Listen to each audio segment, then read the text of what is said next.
Some of you may be wondering what it costs to get new floors. That's me. Well, Flooring Direct has the answer. Give it to me, baby. They have an exclusive 36-month, 0% financing that means you could have new floors in your home for less than $200 a month with no money down. No interest, 36 months, less than $200 a month, and you have brand new floors. And Flooring Direct will beat or meet any competitor's offer, so hit them up today. It is 972-449-9456, or log on to flooringdirectdfw.com. Free estimate today, Dan, and you get new floors And they under bring $200 the store to you. directly to you. Yeah, directly. Directly to It's you. flooring. Again, that phone number is 972-449-9456. The deal, 36 months, 0% financing, new floors, no money down. That is Flooring Direct DFW. Do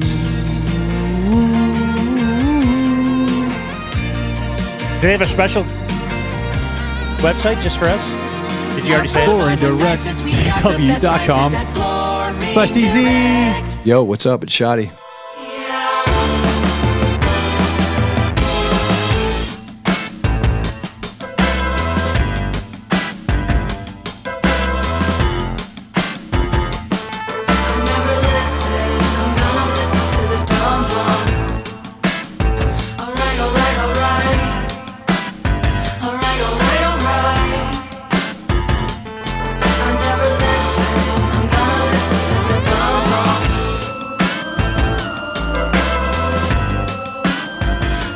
Well, if you're a Cowboy fan, for me to channel my inner Tony Romo,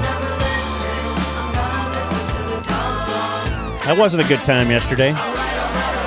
No, it was not. And you probably have some concerns about your good times Ahead. in the near future. Or yeah. lack thereof.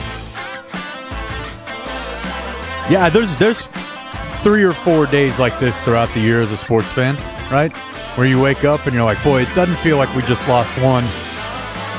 No, because then you re-look at everything again. Oh, yeah. Week 1 was complete BS. Like, you very easily could be 0-3.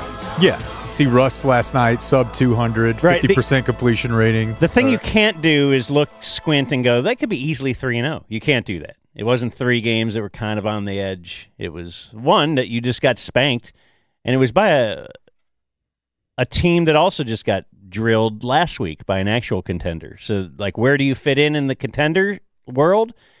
It feels like right there with the Bears and the Giants. Yeah, now like in 140 hours, a ball could bounce a weird direction and we could try to rewrite our positivity. But today, right now, feels like one of those where you wake up and think, boy, we are in for a long fall. So that was me. We're jumping the gun on Cowboy talk, but we have lots of Cowboys for you today. It's Monday. It's all I've thought about. It's Cowboy Monday. Yesterday morning. Got an article. Oh, you got it up? Had a game stream. What'd you write about? Well, we'll talk about that in just a minute. Or a few minutes, right? It shouldn't have been this hard 3 weeks in, I'll tell you that. A lot of problems to address. Happy Monday, show number 432. We have a sit-in. It says here Dave from Game Day Men's Health is going to be stopping by at the end of the show or the last half of the show. Game Day Men's Health, that's our studio. We are downtown Dallas, our Game Day Men's Health studio. It's in the Fox 4 building. Did you use the hand towel in that bathroom? I had to get 3 of them, but yeah. Yeah, was it like this long? Yeah. I did some videoing in there. I'm going to try and put public pressure on Fox 4 to be better. Everyone's got a budget, I guess. With their hand towels, yeah. I feel like if they would just make it the right length, the first one, you might just take 1. But now you'll take 3 out of spite because you're just kind of mad. But I also want to be clear that despite sponsoring our studio, Game Day Men's Health not responsible for the length of towel in the bathroom. That's why I mentioned. If it were them, it would be. Oh yeah, they're into making things longer. Long and strong, brother. At gameday.dumbzone.com. Yeah, they'll be here later to check your prostate. At the That's end right. Of the show on the air. It's kind of like when we would do flu shots on the air. Right. They're going to actually have you drop your pants. But Ethan is here. Ethan is the guy. What's up? We've met him before. Ethan is sitting in our Game Day Men's Health studios on the casting couch. And we've met him before. He is the guy that created the Knockout website. How are we doing on the Knockout League? It's going great. Well, what does that mean? What are the nummies? We got over 650 people joined up, ready to play. Last I looked, I think we're down to like 620, 615 still left in it. Still? Yeah. But, okay, this is a common thing. People keep claiming what's going to happen when there's like 25 people left over at the end because you can choose the same team twice or multiple times right now. Yeah. But it doesn't have to stay like that. Because here's the thing. If you do you can only pick one team once or pick a team once, then everybody's out by like week 6. Yeah, I like the way we're doing it, and I don't think this is a problem. I think this is your garden weeds itself. By the end of the year, we had 2 last time. If it's 4, no big deal. I'm just surprised more people aren't out after these 3 weeks. Well, I haven't graded this week yet. So. Okay. Oh, okay. So after 2 weeks, it was 20. Okay, Yeah, that makes sense. Because I'll bet you a lot of yesterday people was went Green insane. Bay. I could do the grading right now. Atlanta. I got my computer here. Get to work. Yeah, because, in fact, in my triple play, too, I wasn't picking Atlanta as much as I was picking against Carolina. Yeah. And so I'm sure Atlanta was a very popular Knockout League pick. I mean, Green Bay Browns. That's crazy. Indeed it was, Ethan. That's why they call it the NFL, man. I don't think that makes sense. But, yes, what a crazy – it was really fun as everybody was gathering in the den for another live stream video, YouTube live. You know what I'm saying. We do game streams, and it was fun. But it was fun watching the end of the other games, like Philly. Dude, Philly. The block field goal and return for a touchdown to cover whoever who blocked they should have dropped down, right? They should have fell down, and they just win the game. But he had to return it for a touchdown to get the points, and I'm very glad he did. Yeah. Then big man, get on a fumble. We can cover. The Browns, same thing, a block field goal. The Baker game, there was a block field goal at the end of that. But left too much time for the show. We'll be very excited to talk to big Brandon show. Aubrey tomorrow about all the block field goals in the NFL, whether he thinks this is a problem that we need to address. 5 on the weekend. So it was that, and then it was teams just getting the piss kicked out of them. Like Atlanta over Carolina, as you said. The Colts over the Titans. The Vikings over the Bengals. It seemed like there were pretty much 2 types of games. And really, if you had to pick, Dallas's would fit into that one. It was more of a blowout than it was exciting. Which Despite is really the fact that at 31-14, or whatever it was going into the fourth quarter, I never thought they'd lose that game. But now I've reset my RAM. I've updated my firmware. Yeah, we'll get to that. Oh, Ethan is also the creator of thedumbzone.com. Oh, yeah. really? Angelo reach out to you? Yeah, directly. Yeah, actually, I had to go down, Sure. had to meet him down in the streets. The streets is the best. He's not from here, is he? I'm not from down. He's down in the country. Don't tell me the street name. I don't know the street names. You ever hear of popular civil rights leader Martin Luther King? Yes. Go for his street, as Chris Rock once there's said. there's a comedy bit about that. Kind of work from there. Yeah. Weekend check. Let's do that. Brought to us by Community Mechanical. The great Community Mechanical. Travis Gafford is our guy over there. They sponsored 1 field goal yesterday. Or 2. 2 field goals. Yes, that's right, because they had a 2-point conversion. So, yes, Community Mechanical, they are our HVAC company. They can come out to your place, and at the very least, you should just call them and get some preventative maintenance set up, because then they will, see some potential problems and get it taken care of before it costs way more. Also, if you do get other estimates, that's fine. They welcome that. Other people, we've heard from a bunch of people, including Brandon Aubrey himself, that have had a company come out, say this whole system is shot, we need to replace it. It'll be $10,000 to $15,000. Community Mechanical will come out. Let's get a second opinion here. And they will be like, oh, actually, we fixed it for this $100 part. and you're going to be fine. They will get back to you quickly. They are super, super responsive. Friend to the Dumb Zone listener, communitydfw.com. Hit up Travis at 469-667-7290. Get that preventative maintenance. It's like a condom for your HVAC at communitydfw.com. They'll take care of you. You get a new HVAC system. You get a sit-in, so you can just live the life of luxury that Ethan is here today with Community Mechanical. Let's do a weekend check. Foodie CK was at the game yesterday, and I enjoyed the as a budding old. I think I'm a baby old, but I've been old for a long time. I feel like when I was young, I was old. Yeah, I think I'm just starting to get into it.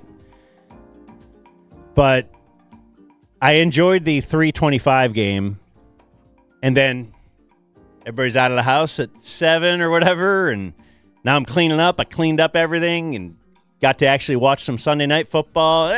Look at this guy. What are we doing? Patrick Mahomes. I mean, this guy, he's been the face of the league. It's possible that Tirico and Herb Street could be good together, but I know for sure that Tirico and Collinsworth aren't, and I think Collinsworth and Al worked. They were great. But I don't like what I'm hearing on Sunday nights. No. But anyway, I liked having everybody out of there, and I got to actually watch some of our stream. So I went back and watched some of it, wanted to see how some of the audio sounded or whatever, and just make sure my guns were popping. Yeah, oh yeah. Guilty as charged with the working out. I just want to say, I don't know that even we mentioned him yesterday or thanked him on the air, but Clayton does a great job, man. He does. That keeps video it running. is It looks smooth, incredible, bro. Yeah, like he's got everything running. He doesn't need Blake there anymore. He doesn't care that you're not there, Blake. So, way to go, Clayton. Good stuff. Those are a lot of fun, man. Yeah, he's probably beaten. He doesn't want to be there. Well, but he at least produces. Yeah, and we know how to bring the best out of him. There is typically a pretty hefty food play involved, and it works out. Chiba Hut came through yesterday. All right, Clayton, weekend check. Anything besides just destroying on the game broadcast? I don't think I destroyed, but I started listening to a book. I won't say reading because I listen to books. I don't read them.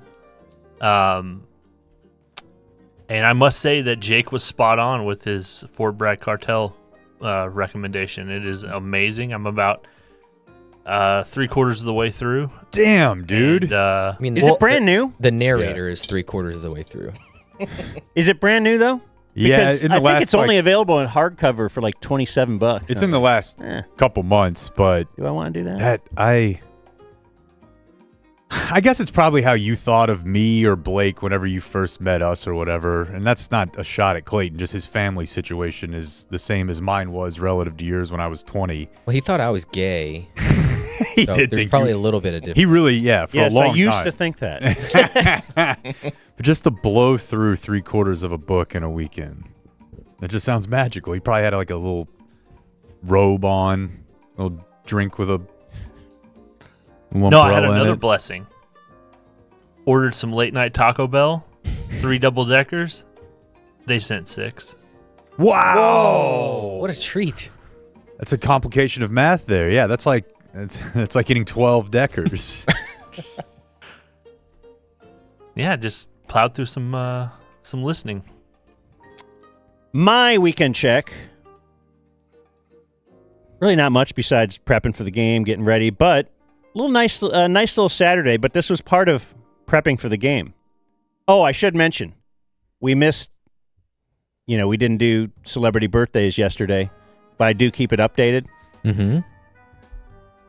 Happy Lindsay Sterling birthday. Thank you. Oh, wow. She's 39. Yeah, I felt an energy yesterday.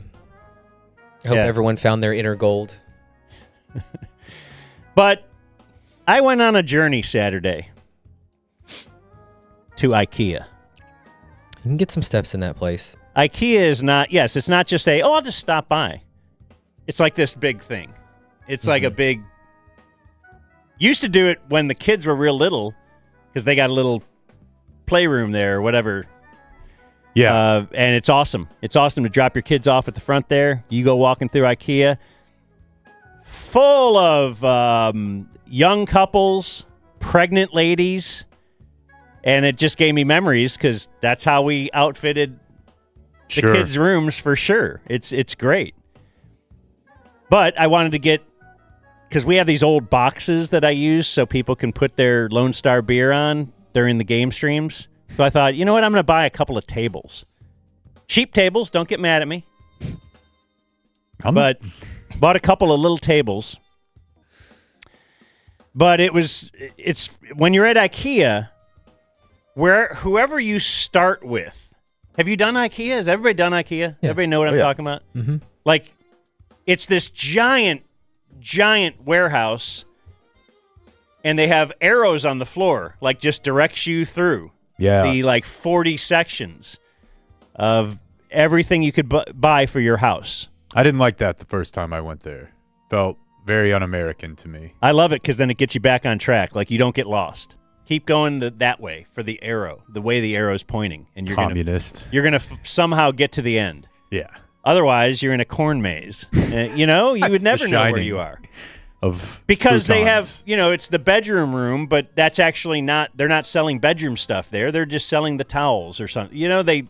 Because stage it. Everything they have in that room is for sale. So it might be the fridge is actually the thing for sale. Anyway, but you end up walking around like the same 5 or 10 people because you start at the same place. Okay.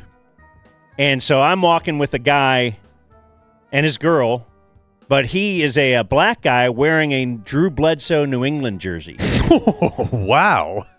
And that also helps me get back on track. If I lose, where's my wife? Sure. Oh, Yeah. there's the Follow 11. I could never. It just seemed really out of who. He said it was a What black Patriots guy one, not even a Cowboy one. has a Drew Bledsoe jersey at all? Yes, unless you're a Cowboy fan, but it's a Patriots one, and this is from I like that a lot. a long, long time ago. I would probably have ranked him as, if you asked the average black football fan to rank your least favorite or least exciting quarterbacks of the last 3 decades, I would have thought Bledsoe would be high. When my favorite guy, Michael Vick, I didn't know Drew Bledsoe. there's an IKEA in Grand Prairie. Yeah. That's where I went. Because I found myself, when I searched, I was like, oh, I thought it was just the one in Frisco. This one looks a similar distance, but it's Grand Prairie. Are they going to have good of stuff because it's Grand Prairie, Like it's all Grand Prairie-ish. But What do you think they have, bad food at the Grand Prairie McDonald's as opposed to the South Lake one? Well, we went to Grand Prairie. I got past that. Yeah, good. And, okay, quick IKEA restroom rating. They have the water spout. It's a little shower, so I like that. Thumbs up. Good soap output, like that. Very clean. Only a hand air dryer though. Yeah, that's They were hitting a 10 on everything on the ratings. that's Euro. The door then opens to the inside, so you do have to grab a handle. And it's usually a wet handle because they just have that air dryer, and you can never really fully dry your hand from that. But otherwise, a good restroom to be in. And the problem was, so we bought 3 tables, and you may have noticed, you didn't notice because you were locked in on the Cowboys, there were only 2 assembled tables in the room. It's a small yet vital item. A little bag with the 3 screws in it or something was missing from one of the boxes. When is it not? And so now the problem with it's a grand adventure is I have to go back to there to do this whole grand adventure again. It's like a whole day. You plan your day because I'm going to IKEA. They can't It's ship not it? just, I just stop by. I don't know, maybe if we call Sweden or something. I don't know the country code for that. Can I give you a little hint? Uh-huh. Take one of the screws from the ones that were assembled. Go get some steps in at Home Depot in the fastener aisle and replace them that way. Well, see, I was going to add one more step to that, and that is take a picture of it with your Google whatever and see if you can replace it at a hardware store. Because that's what I did, use the AI. Because I had to replace a TV mount, and I'm missing one of the screws in it. And I'm like, well, this seems like a very specific screw from this mount. I took a picture of the hole and of the type of mount. And it's like, you can get this screw not anywhere, but it doesn't have to be from the vendor. I like when it's just all in the box, and then I don't have to. I don't know all this other stuff. That seems to never happen to me. I feel like every time I have assembly, there's some problem. Yeah. Although for the significant portion of those years, you ever seen the scene from Mad Men where Don's out there trying to put together a playhouse? And it's like 100 degrees, but he's drinking brown liquor and like a wife beater shirt, and he's just like, yeah, it doesn't go as smoothly that way. I'll tell you what, though. There's just about anything. If somebody just walked in my house while I'm starting to assemble, or while I'm in the middle of assembling, and said, I'll do it for $500, like I would say yes. Like whatever the price is, they said. Because it takes me at least 3 times as long to assemble something that it would just take a normal person. Like I know. I hate it. I'm the same way, and my wife all. is really good at it, and so I try to do like why don't you do the stuff you're good at? Yeah. Because I do all the stuff that I'm good at, but I think she likes to watch me suck at it and fail. Yeah. Like a dominatrix. Yeah, a little Likes to bit. emasculate you. Yeah, a little bit. Speaking of her, I have I'm going to tease a banger story for tomorrow regarding charity and getting bamboozled. But it did make me think, do we have any sort of update with a week to spare? And speaking of Angelo, he does a good job guilt tripping me because I fall for it, where he'll blow through the $100 in 8 days. And then a couple days later, we'll reach out. Hey, I'm desperate. I need food. I can't get to this church until 2 days from now. Can you please buy me a meal? Like, I don't know. I'm kind as you're sitting down with the head of CBS Yeah, Sports I for know. filet mignon, I know, but and it's yes. peppercorn medallion. Negative. Yeah. They I told myself I would not get the filet on the plane anymore, but last night they crusted it with Parmesan cheese. Right. So What are you to do? What are you to do? Sure. It's out of your hands. Right. Yeah, give me that. Yeah, as I'm having steak, Yeah. 30,000 feet in the air. Yeah, but it's more than that. It's the principle. Like, I give you 100, you need to stay within it. So what's the count in September? Like, how quickly did he run out? Well, I know you said he blew through the 100 in like 8 days. What are we at? 150 for this month? 200? No, I just give him the 100, and then I'll buy his meal at McDonald's or whatever. How many times has that happened? Just once. Okay. But he does That's the not bad. thing where, okay, I guess I'll just wait till the end of the month. Hopefully I make it. And that upsets me a little bit, but then I do like I am getting mad at a homeless guy. Yeah. The power he has over me is unreal. So mine real quick. We had soccer Saturday morning, and we're 500 now, boys. That's good. Took one on the chin pretty hard. I'm not no complaints other than because the other team's coach, they put it on us. He was really cool. I'm like you. I want to find out what they're doing. I'm not getting mad. I'm like, let's watch this guy. I would never say anything about this, but because I guess it's an unspoken thing, but like I mix and match my good players and new players because I just feel like that's what you're supposed to do. And I feel like some teams are not going to do that. Like So they're putting all their bad players at the same time? Yeah, Get that and like after it's been pretty clear that because if they get out and score like 3 times in a row, my girls know that they're demoralized, and now their fight is we got to work on that. But they pretty quickly were like, "What? This isn't like last week." But then my dad showed up, and he's like, "Boy, you guys really turned it on in the second half." And I'm like, "No, it's just that the 3 girls who didn't know which direction to kick the ball, he didn't play them in the first half at all." And it's weird because they're not even keeping score. So, Yeah. but it did have he like is, and you are. yeah. And so there was that. Every parent is. Yeah, and first time really having to referee like shit talk. Like the girls on the other team kind of like making fun of your team a little bit, and you're like, "Whoa, I felt something in my body just now." That felt kind of like what Papa signs up for when and I'm like, "All right, guys, it's okay. Whatever. You know, it's the other team. This is part of it. You got to calm it down." But I love it, dude. I love it too much. It's like it's the highlight of my week. 4,300 steps, just up and down, running up and down. I know exactly what you mean. And like I was going to be, and I do feel like I do this. Some of the best times of my It is important existence with my kids to know coaching their team. I'm not a thermostat. I'm somehow I match the other. Like if he were to just stay right where he was, I don't think I would have been running lunatic.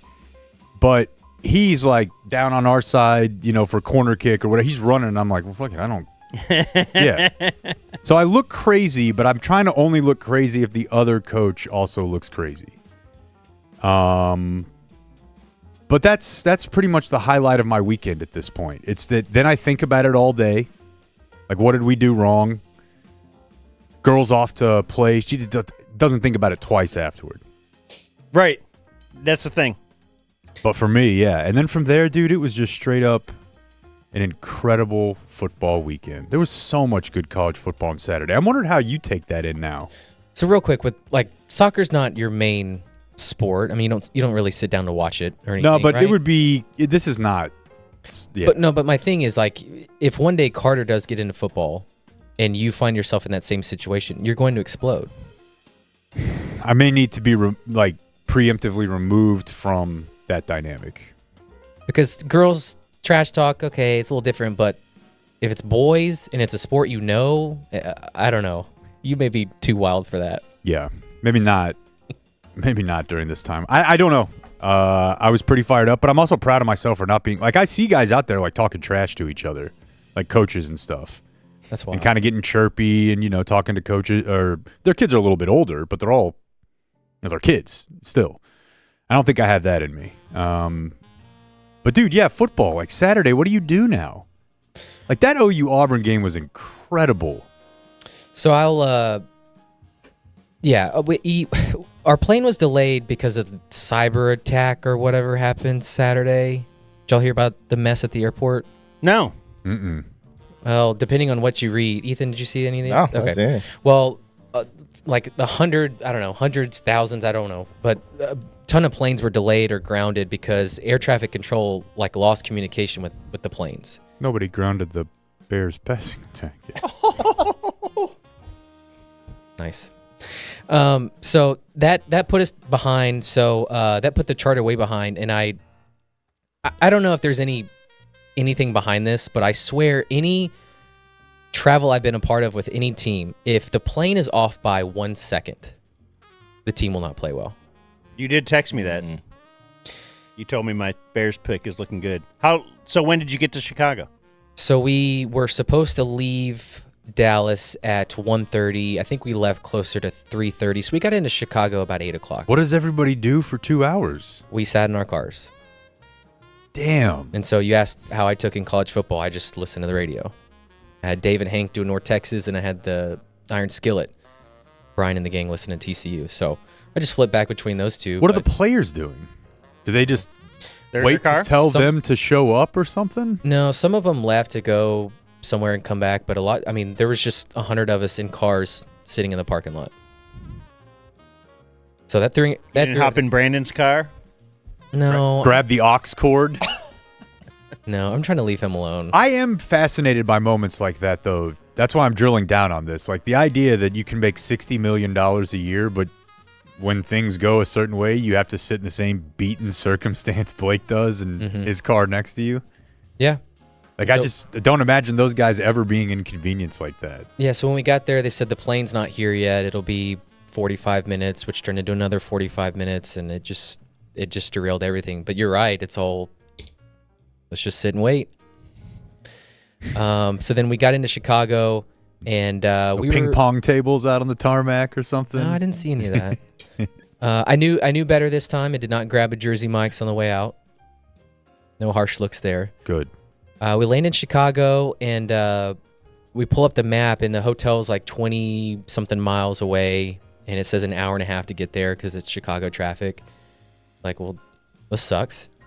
But then we get a police escort into Chicago. Yeah. And we got there in 30 minutes. Like, they got us into the HOV lane, and all the police were getting everyone out of the lane, and we were just going 60 miles an hour into Chicago. Is that a good use of our tax dollars? Yes. They were behind already. We were behind schedule. It was the road team. It's the NFL. If I'm paying taxes in Chicago, don't let them get there quicker. Pull the fire alarm. I had dinner plans. DJ missed his concert. I mean, it's awesome. But it's amazing. It's yes, and I've been part of that too with the Stars. You know, you get a police escort. It's got to be it's just a safety thing, right? Like imagine if the Cowboys charter got stuck on like the turnpike, like somewhere in like Jersey or something. And it's what? Like, people like YP attack it. You're just humans. You're not. You already make. How about you pay for your own thing? I'm not saying. Or are they paying the police department? The Cowboys pay for that? Probably. Do the Cowboys pay the police department? That's a good question. And could we? Let's say I win the lottery and I still want to do this show. Remember, I'm going to hire a lot of people in local media and double their salaries because I still want to do broadcasting. I'm going to be the lottery winning broadcaster. It'll be great. You're going to love it, Jenks. It's really exciting. Free subbies for everybody. There's a few guys I wouldn't give a free subby to, but well, we gave him some before. But could I then pay the Dallas police to escort me every day? Because I still want to drive too. I'm a man. I mean, I feel like if the number was right, the public would have to turn a blind eye to this and just accept the deal, right? Like, don't you remember hearing, like when Joey Gallo got called up or something, that the Texas Rangers had to give him an escort from Round Rock? Right. They're paying for that. The baseball team Texas Rangers are paying. I wonder they what have though. to be. What? Yeah, GPT's got nothing for me. Yeah, they never make that public. That's sweet though. That's a great wish list idea. But the Stars one, it's just one bus, right? Everyone fits on one bus, so that's a little easier to maneuver. There's 7 of these things. Yeah, one or two buses we'd often yeah. done, yeah. But just seeing a convoy headed down the HOV lane into downtown Chicago when there's thousands of cars were passing. I don't remember what city. You were probably there, but one was it was a terrible snowstorm. They were helping us get to the airport, and I was just thinking, this is great, but it does seem weird. Like, why? There are just a lot of other people who are stuck in this terrible snowstorm. It was Boston, and yes, we were being treated like high-value diplomats. Yeah, it was great. But the rest of the city was shut down for the first time in like 90 years. I just wanted Blake to be stuck a little longer. No. And what's funny is people are rolling down their windows, like filming us go by. You know, like, I don't know, if it's the offensive bus, that's cool. Dak's on there, but us, like the media. Did you see Brad Sham in Chicago? Ted Emmerich? Was No. Ted on the trip with you? No, Ted did a game in Michigan the day before, so he drove in separate. Yeah, I mean, you joke, Ted Emmerich, Brad Sham, whatever. When I went on the road with the Cowboys the one time, there were absolutely people waiting in the lobby, not just to get autographs from players and to pictures with players, but the media. Be it Brad Sham or whoever. It's there. You tell me John Machota has a piece in every... Maybe not. Who's the color guy? Steve Berline, he went to the Notre Dame game on Saturday, so he drove in separate too. So we get to the hotel. I messed up a little bit because players were going in the side entrance and the media was supposed to go in the main, and I just fell in line with the players and kind of walked. As you will. Walked through the crowd and everyone's cheering and stuff, and then I get to the hallway where I went in the wrong place. I had to go back looking out. around you and none of my friends are around. Yeah. And then walked and got some Giordano's pizza, some deep dish. I messed up because it says the small pizza feeds 2 to 3 people. That means me. Yeah. So I went with the personal that feeds 1. Too small. Yeah, dude. What are you doing? You want a bagel bite? Get out of here. When he put it down, I thought he was messing around. The last time somebody said serves 1 and meant me, I was 1. That doesn't play. Yeah, and it's you. Come on. I know. I just hate wasting food, and I wasn't gonna eat it the next day or anything. And so yeah, when I had my 12 bites of deep dish, I'm like, okay, yeah, that's cool. I guess this is worth $22. Brutal. And then met up with the listener, Madison. Hey now. That's what I thought. I was gonna say A dude Madison? we're cold. Yeah, dude. There's no way. I never heard of a dude Madison. Yeah, he walked up with it. It was a guy and his dad. I was like, Baumgartner, I what guess. is this? Yeah, it sucks. You had flowers and your hair slicked back. I had cologne on. Yeah. Yeah. Condom in my pocket. Yeah, of Just- course. Preventative maintenance. Sure. Walks up, and they're both Aggies. Oh yeah, Another Ethan? Oh, he said he lives down there. yeah. I would. Well, we're getting swarmed lately. And he let off, hey, that Aggie stuff is hilarious. Like, I like it when you make fun of us. It's more Well, fun. I didn't. So we had Kent yesterday. Billy. yeah, he was all about it. Him and his dad do one away game a year. And they started with Arizona, which was a bad game a couple years ago. And they got this one, which was a bad game, but it was cool to see a subby on the road. And then my final thing, I got up early the next morning, the day of the game, and I went to a Catholic church downtown. And I'd never been to a Catholic church. Grew up Southern Baptist, always went to a Baptist church. It's a good place to start. What? Up there. Yeah. And so just walking in the architecture, and Did you go for service? I was more so going just to, Because you'd have been there a long time. Been like, God, is this long? well, that's what I thought. It wasn't that long. It was only an Okay. hour. Okay. And I mostly went to just like see how, I don't know. I just always heard about Mass. Did you And go up and eat the bread? No, you're not supposed to if you're not Catholic. Right. So I just watched I've everyone done it. do that. And then like Have you never done that? Of course I have. Okay. Yeah. they're standing up at random times. They're finishing the guy's sentences every so often. There's the little A lot of kneeling. a lot of kneeling, and so I was just kind of taking it in. It was cool. I'd never seen a Catholic service, and it was just right downtown. You know, with a bunch of big buildings around it, and there's just random church with this just beautiful architecture. Did you feel like Kevin McAllister? From Home Alone, Yeah. Like that's what I think of when I think of, I mean, that might even be in the second one, but like going to sit in a cathedral. It's right before the pranks happen, right? Yeah, I think so. Like to me, every church up there, even Cleveland really in my head looks like that. Whereas like I went to a Catholic church once with family or with friends, and it was like it was in like a shopping mall or like a shopping center, you know, no like grand architecture or anything cool like that. yeah, I just had seen a lot of stuff on TV. Like it's open all the time, and then you've got your prayer thing. The only thing that I thought was lame was, you used to like light a candle, which was to signify like you're praying for someone in purgatory. Now you clap and it comes on. Now it's you push a button, and it's like a fake ember. Like, Don't love it. You can't light a candle anymore. But no, it was cool to see and be a part of. And then the game stunk, obviously, but got to talk to Brandon a little bit pregame. He complimented me on my clearance rack jacket. It was very kind of him. Yeah, Ted sent us a picture of him on the field before the game with EA, He got the whole TB. Fox crew around him. Of Yeah. course. Yeah. He's Brandon Aubrey. He's the only one they want to talk to anymore. It's a big deal. So they were talking for like 5 minutes or so, and then Banger kind of had to scoot in. It was like, you want to finish warming up?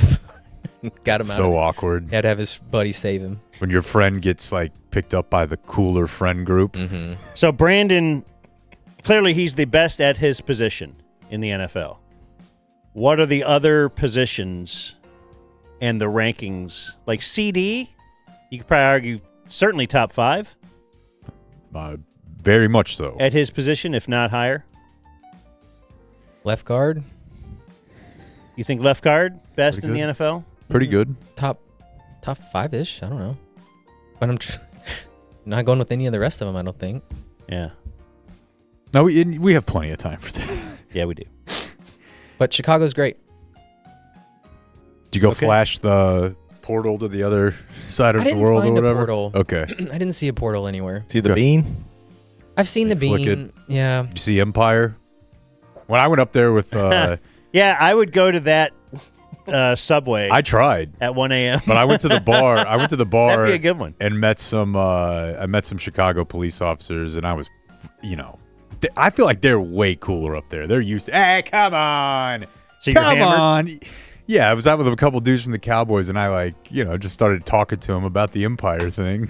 It was not that long after And it. they were having fun with it? Yeah. I love meeting the people that fit the.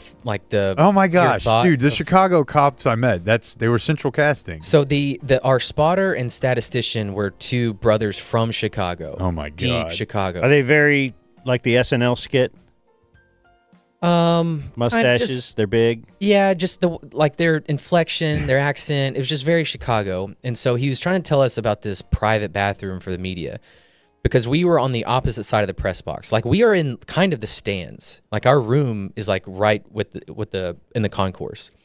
And so he's pointing us to this room that we could use to go to the bathroom instead of waiting in the long line. And the lady security detail was like, y'all can't go in there. And he just bowed up. Oh, no, we're national media, and we know the bathroom is right here. And just whatever. But he was just, I could not believe he was going toe-to-toe with this lady, but he's Chicago. He's not going to back down. Well, that's Weekend Check for you. Let's do some sports now. We're going to have to get to the Cowboy game. The Cowboy game, when we did it on YouTube, so if you go to our YouTube page, you can watch us watch the Cowboy game. Watch Jake's transformation throughout the game. From chest puffed out, very confident. You should have seen him. I think we need to do a montage of, maybe I'll get this ready for tomorrow if Beth helps me. The transformation of Jake early, a little down. It's 14-14. He's like, hell yeah, it is. I can't wait till it'll be 40-14, and then just sad Jake at the very end, just dejected, just a guy who a shell of his former self 2.5 hours ago. But at that game, those are brought to us by Qualis Roofing, and so is this little sports talk. Qualis Roofing says here on their copy, and they've been great for us. One of our first advertisers, maybe our first remote. They got me that mushroom sandwich. But their copy says, insurance companies recommend having your roof inspected at least twice a year. That seems insane to me, because I never even did it like once a year. I would go years between it. And it turns out we had Qualis Roofing check out our roof. Oh, boy, there's a lot of hail damage up here. You know what? Why don't we deal with this? We'll call the insurance companies. You don't have to do anything. All we ended up having to pay for was the deductible, and we have a brand new roof. And it's that beating part that keeps most people from dealing with it. They have all of that handled for you at Qualis. Contact them at QualisGC.com. Brian and the boys at 817-500-9008. Same bit as our friends at Community. You get yourself a new roof. Should that be what you need, you will get a $690 sit-in on the roof, or you're proud of that Traeger grill. As you thought of it, I saw the transformation. Like, you're like, I wish we didn't have video. This is so gold. QualisGC.com. They will take care of your roof. They will take care of maybe your carport needs. And they'll work with the insurance company for you. Qualis Roofing. Qualis Roofing. They've got drones. Yeah, I wrote this morning. You asked me what I wrote about. I wrote about the offense and Brian Schottenheimer and the rule of 53. That fun piece of Go on. content from the offseason. We'll get back into it. But that was his rule from 2019 with the Seahawks, similar to any number of other mistaking causation and correlation, arbitrary numbers like Emmett's got to run 20 times and the Cowboys are 100-0. Shotty's was 53, so you got rushing attempts and completions. And that's what he had found to be his magic number. And then Saad asked him about it once we had resurfaced that. And it's all I could think about. It feels like it feels like something I'd believe because it's not a round number. Yeah, if it was that's 50, true. I would be I like, think Parcells that's used BS. to have it at 50 or 51, 50, I think. But I like it makes me believe it. some real science and analytics going on here. 53. Yeah, You must have really analyzed it. Throw a half in there to make sure we get to 54. No, but the reason I wrote about that is because we can't write every week about how busted their defense is and how incongruent it is. Because what you saw yesterday, we're going to see several more times. Like, Deron Bland can be out and come back. Overshown can step in halfway through the season. This is exactly what we should have expected, and that's what we're getting. You traded the most impactful defensive player maybe in the league the week before the year started, but even if he were here, you know, they sold us for years on the idea that they were building a certain type of defense under Dan Quinn with these big-ass corners, and here's Nashawn Wright that they drafted in the 3rd round, who's now with the Bears. And they were going to play all this man coverage, and then seemingly none of that mattered when it came time to hire a new defensive coordinator, because they hired a guy who doesn't run a defense similar to Dan Quinn's at all. And now they're kind of stuck with it. It feels like something that could get better over the next year and a half, but almost impossible to see this being anything other than another Mike Nolan year this year. Remember seeing that Saban-Belichick documentary? Yeah. When they were talking about they have a way they do things. So if they hire this defensive coordinator, he doesn't come in with his thing. Like, they have a way, and so they're going to hire. So they have a firm belief. Like, I firmly believe whatever, this, 4-3 or 3-4. And that can't just change on the coordinator of the day that I hire. Like, what do we firmly believe is our philosophy? And that is how we operate. And I guess that's what you can have with a very strong head coach who gets to hire his own coordinators. Yep. You do not have that here. You have a front office who really loves the hiring and the firing, especially of coordinators. We've seen this so many times over the years where oftentimes the head coach had no say in hiring the coordinator. Maybe had to give an obligatory, nod or hand wave at it, and they pretended like he was but do we know that Schottenheimer wanted Flus, or is it just that Eberflus is a name? He was just a head coach. Schottenheimer, not a head coach, never has been. This would be a good guy to have around because he kind of is, at least he's got some head coach experience, can kind of help Schotty through this, and he was a very good defensive coordinator wherever he was. So, that's just a surface level. If you weren't a football insider, you would look at those things and say, very qualified. But if you dig a little deeper, now we've also talked about the fact that he was anticipating having Micah Parsons and was probably prepping whatever his defensive, look was going to be this year around that. And that's where you say, would Micah have been impactful in that game?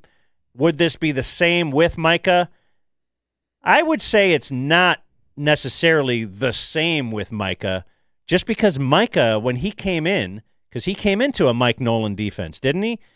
Where all of a sudden everyone around him was better because now you have him. And you always have to keep an eye on him, and you have 2 players on him, and that's going to free up something else. You don't have that one guy anymore.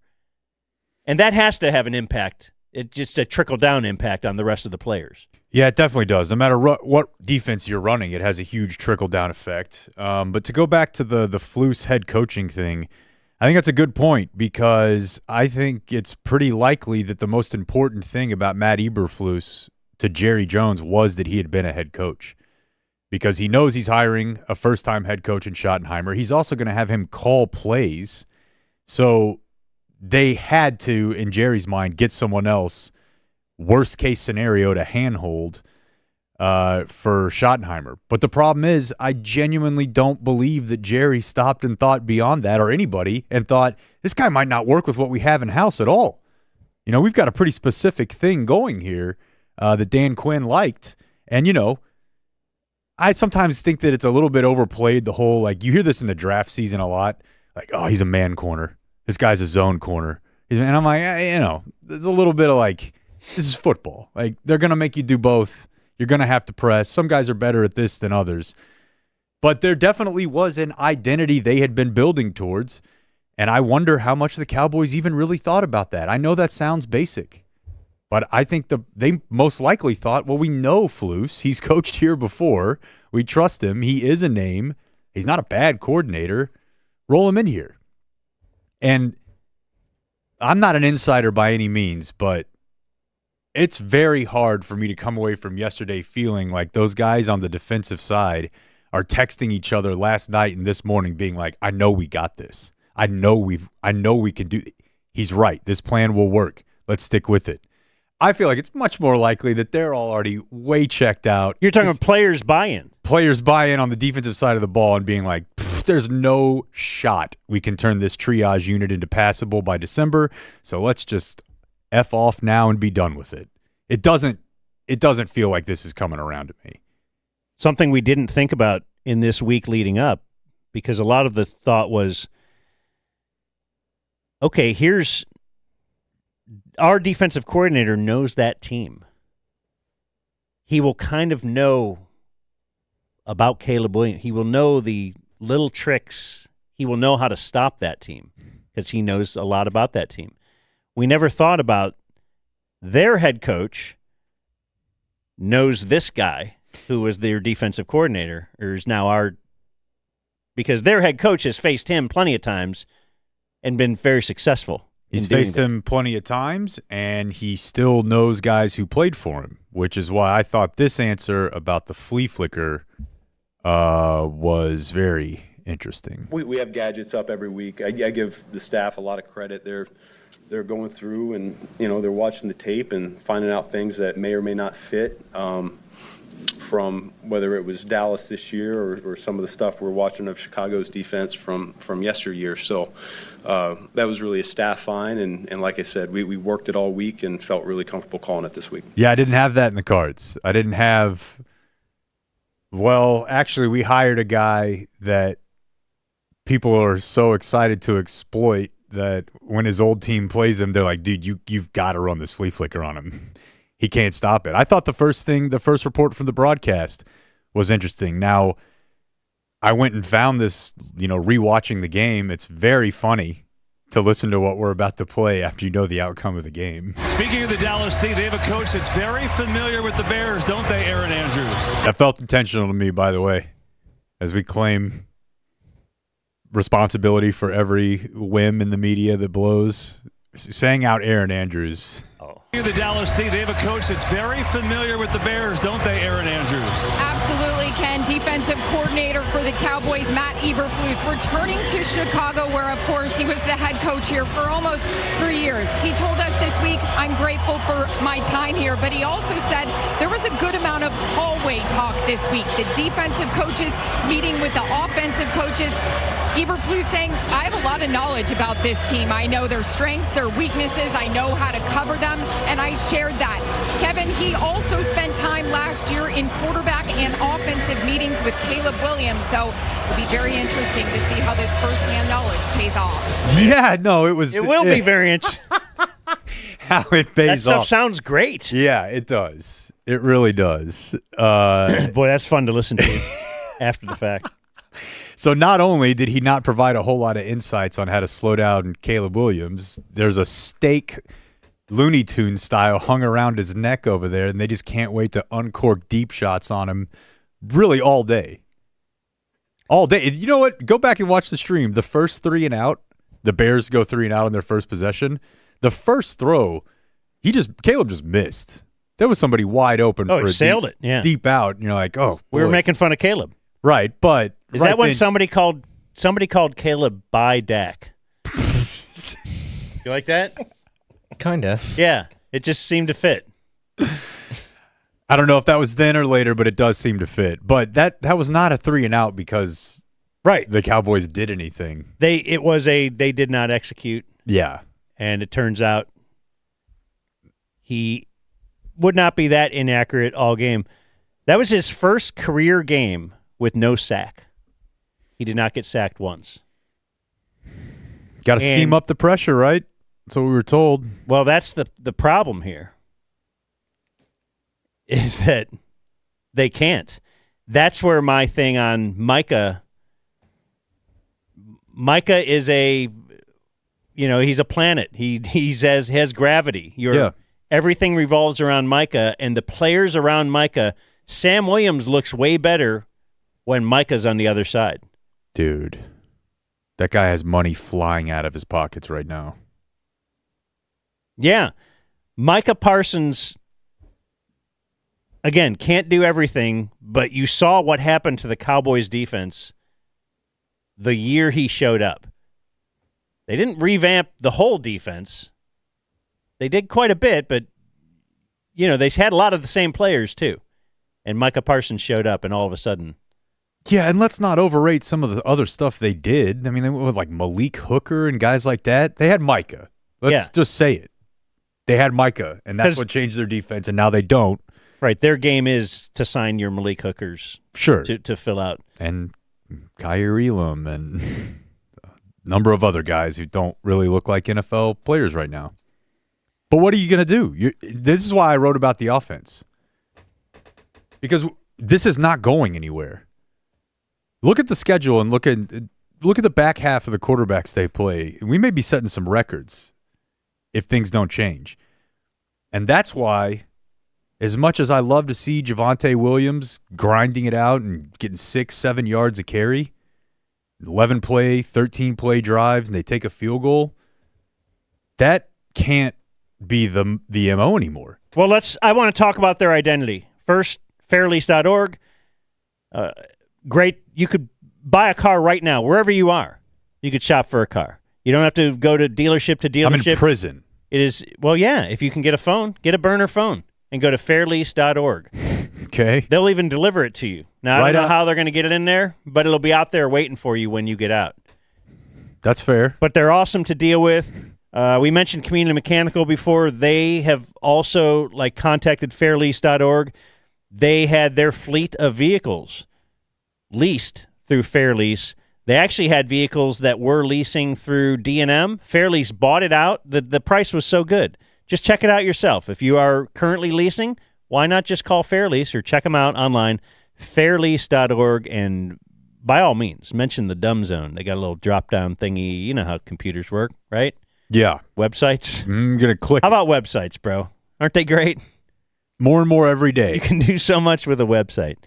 And one of those is fairlease.org. So their identity, we talked about this heading into the season. Number one, I am quite pleasantly surprised that their running game does seem as good as it is. So they've shown a lot more already than I thought they could. Bar was low, but yes. Right now, Javonte still has a little juice, and it's not – I mean, a lot of these yards are after contact, so I don't want to give the offensive line too much credit, but it's better than last year. But I just don't care. Well, we kind of talked about what should this team's identity be going into the season. Should it be hey, we run the ball and we grind out games? And I guess if you can do that, do you remember the year the Cowboys' theory was, let's do that? They had DeMarco Murray, I think, because our defense is so bad that we have to try to just keep that off the field. We know 2nd and 1s are good for taking a shot downfield sometime. We're never going to do that because we just want to keep the chains moving. We have to keep that defense off the field. So if they're a below-average defense, we could at least make it into average if we can control the ball. Well, if you were going to do that, you certainly would have invested more in the running game, I would think, heading into the season. But you didn't. You went out and got George Pickens, and you have a porous defense, so you're thinking, I think their identity has to be a shootout team, a run-and-shoot team, we sling it around. And you would have probably wanted more than just adding George Pickens, because we see when CD goes out, the supporting cast around George Pickens it's brutal. Is not very good. And in fact, George Pickens, let's stop all the PR they're trying to do in the room, and they're doing it for George Pickens to make him feel good by saying, this is a 1A and a 1B. Like George Pickens is not a number one receiver by the truest sense of the word. Like every baseball team has a guy that starts the first game of the season. How many aces are really in baseball? Just because you're the best on that staff. I don't believe George Pickens is a true number one. You would have to say is like a top 10 receiver in the game. Yeah, and maybe even and I don't think less George than Pickens that. is that. And you got to be able to kind of do it all, and he can't. He doesn't run great routes, but we saw in the first couple of weeks he doesn't have to if he's out there with CD. Well, what if CD's gone? I mean, well, and then you can make a lot of excuses when it's with the Steelers. Oh, yeah, this quarterback and this quarterback and this quarterback. Well, what about yesterday? You're playing the Bears. Yeah, and we don't know how long. We don't know how long the CD thing will be. 2 to 4, 4 to 6. Not at all. He said he's playing next week. I know, but He tried getting back out there. I wonder if that was wise. Well, obviously, it looked not wise because he had to get off the field after one play. But you really see it in these second and third, 4, 5s. They want to run the ball there, and that's fine. But those runs are never going to go for 50 yards. If the Cowboys have long runs this year, it'll look like the one Javonte had that he fumbled or got ganked on, where there's just there's 5 offensive linemen out running down the field in front of him. No Cowboys running back is running away from you this year, and that's why I think even though it might put them in some bad spots, they just have to throw the ball and hope. You're a fall down away from you throw a stopper out to Pickens and it's going the other way for 60 yards. I know because Trayvon Diggs falls down a lot and it works out the other way. I just think they have to play a high variance style of, it doesn't have to be flea flickers, but Ben Johnson coached to win the game yesterday. And to me, Schottenheimer coached like showing up, hoping the game that he wanted to coach was going to be there. And it's not. Ben Johnson said, we're going to have to figure this out. Here's a flea flicker. Here's a shock shot, like right after a possession change. That's not what the Cowboys did. What do you think about CD getting injured as a tailback? Immediately when you sort of jokingly said, like, hey, don't run him, I made fun of you. But when I watched it back a couple times, I wouldn't be doing that. Last year, maybe. You had no offense last year. You had no running backs last year. Zeke was on the team. So it made sense. But Javonte and Miles Sanders had both been running really hard. Going to CD there felt odd to me. But it's also very second-guessy. But he does. I think he's trying to justify himself as an offensive coordinator, too. He's got to show some different crazy stuff. They're trying to use Turpin more. Well, what I'd like them to do is uncork the ball and they have no choice. They may get blown out by doing that, but they're going to have to create some big plays through the air. So what really hurts, and I was still off the mic at halftime, but I think somebody told me you said this, and when I went back and watched the game again, I thought this. Opening the second half here is kind of a must-score drive. They were down 10. Yeah, 24-14. You're starting the second half. They end up, Dak gets sacked, and they end up having to punt. Yeah. But it felt like you kind of have to score there. Even a field goal. What you really couldn't do, though, is then give up what they did. A 20-play drive.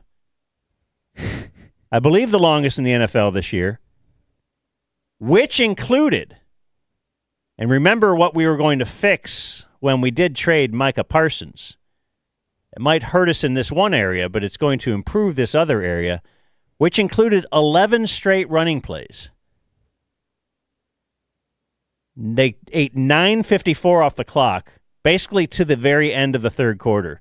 Now, all of us, you just had one little measly possession where taking a sack and putting you in third and long, you weren't able to convert that. So all of a sudden you give the ball back to them. And yes, now you're saying Ben Johnson is playing to this game. Then he decided, okay, we're up 10. Can we eat clock? And they just did. They just did what they wanted. They scored at the end of that drive. On a fourth down. Oh, yes. 4th and goal from the 4. That was a pretty ballsy decision, but remember who Ben Johnson is and the team he was coming from. It's not just Dan Campbell making those decisions. Ben Johnson was on board with that. Didn't Dan Campbell go for it on 4th down more than anybody? Fourth downs, 2 points, yeah. And, yeah, so I was pretty surprised.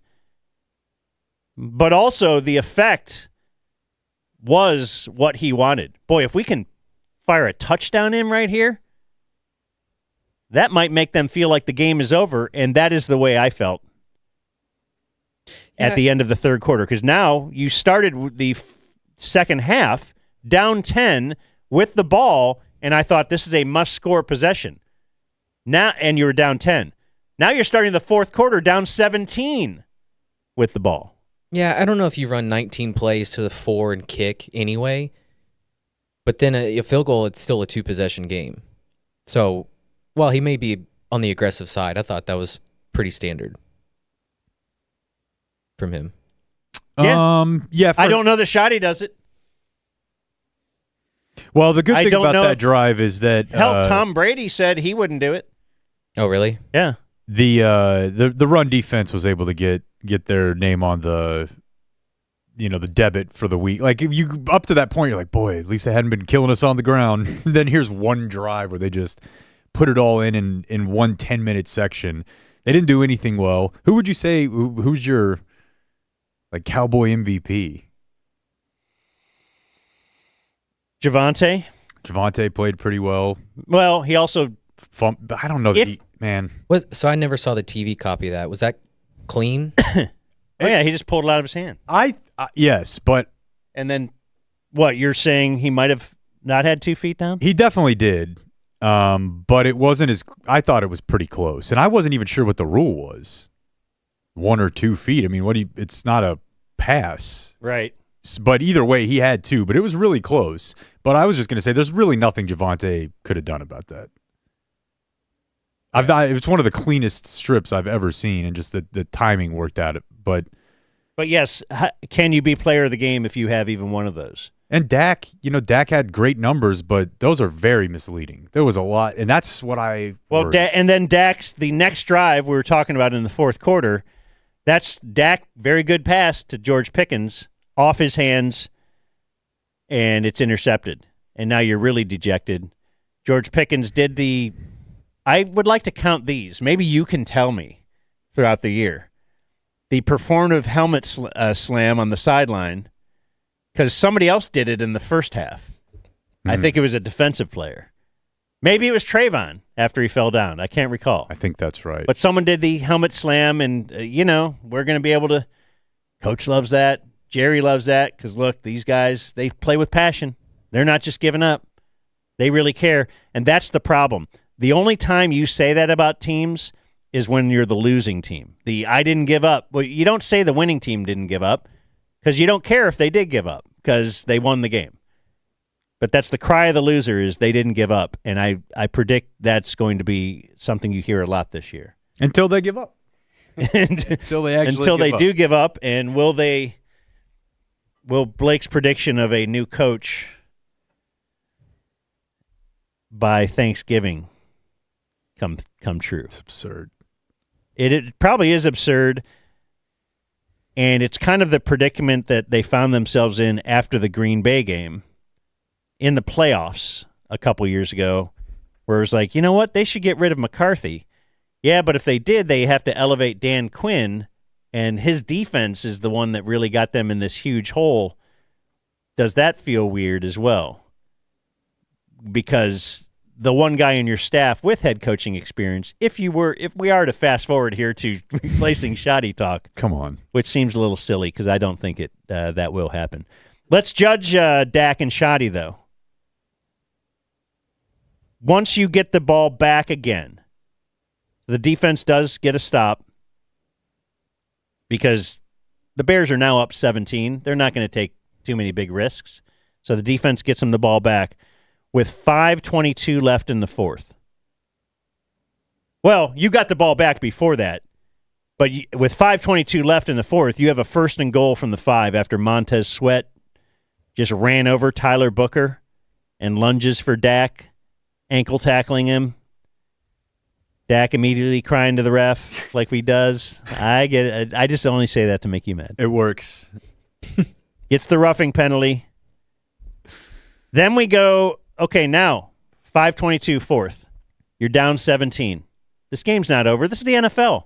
This is today's NFL. Not only is it today's NFL, I've got Brandon Aubrey, who I haven't seen kick an onside kick in a while, but I'm just going to assume he's the best at it. 5:22 in the fourth. First and goal. Back corner fade for Ferguson. Curious. Don't know what you think about that for Ferguson ever. Brady, watching from above, said Javonte was wide open in the flat. So maybe someone else saw that too and said, hey, Javonte is going to be open. So the next play was Javonte in the flat. He takes it down to the 1 yard line. Now a fade to Pickens. What about the fade to Pickens? Not a fan. He doesn't seem like a jump ball kind of guy, does he? In certain situations, but not down there. He didn't have a chance at it. No. And then the next play, of course, Dak throws an interception in the end zone. He was trying to force it. That was he was feeling some pressure, didn't want to take a sack right there on fourth down. Then they get the ball right back. 1 minute left, or 1 minute off the clock.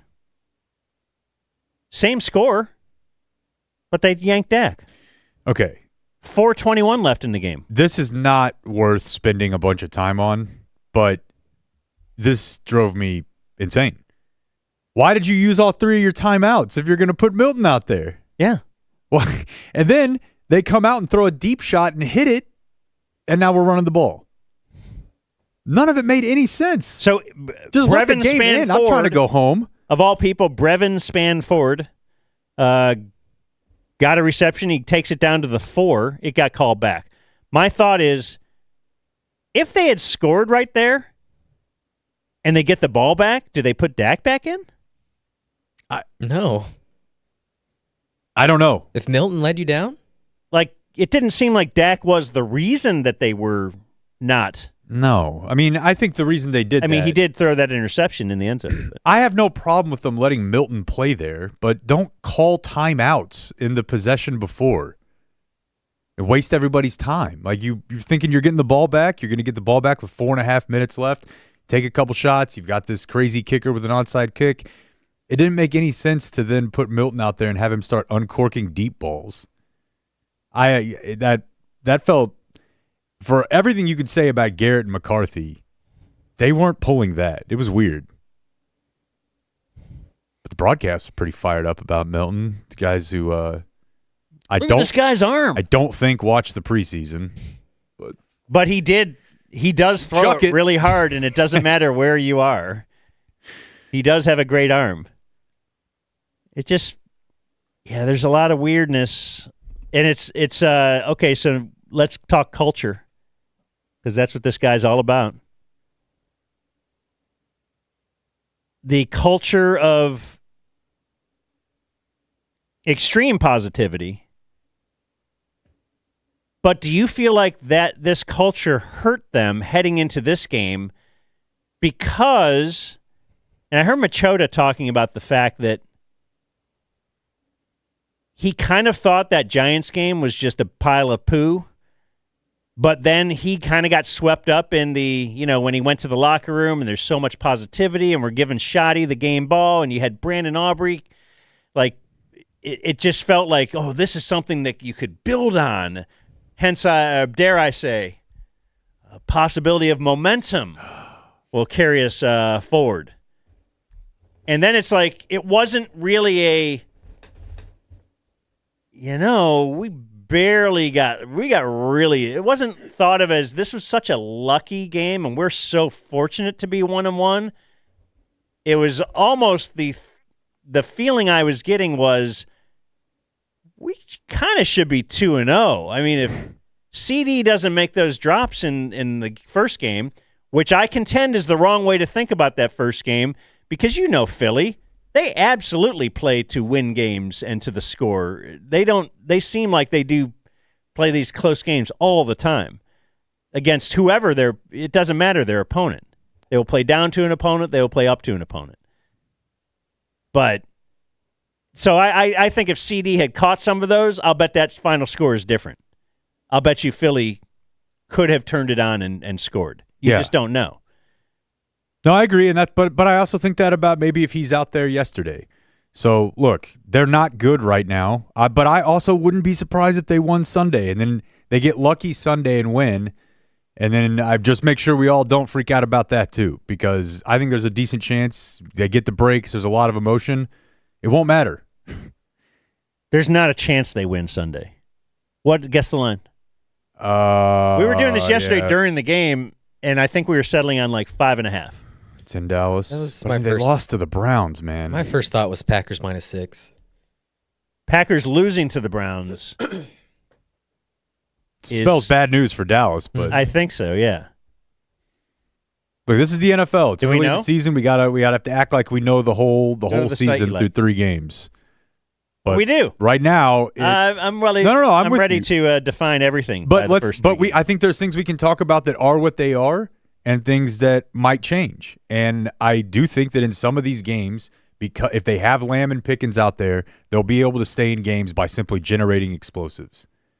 And look, they generated an explosive on the second play of offense yesterday, and the dude got ripped going out of bounds. Like, I'm not making excuses. I'm just saying I think they'll be able to stay in games they shouldn't be able to stay in if they play a high variance style of football. I don't see any way all year that they're stopping anybody. Packers -6. You're very good at this, my friend. I will triple play the count. Not at picking who's going to win it, though. All right, let's take a break.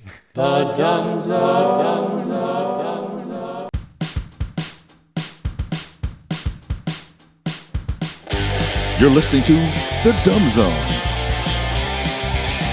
I'm looking at your nicotine routine.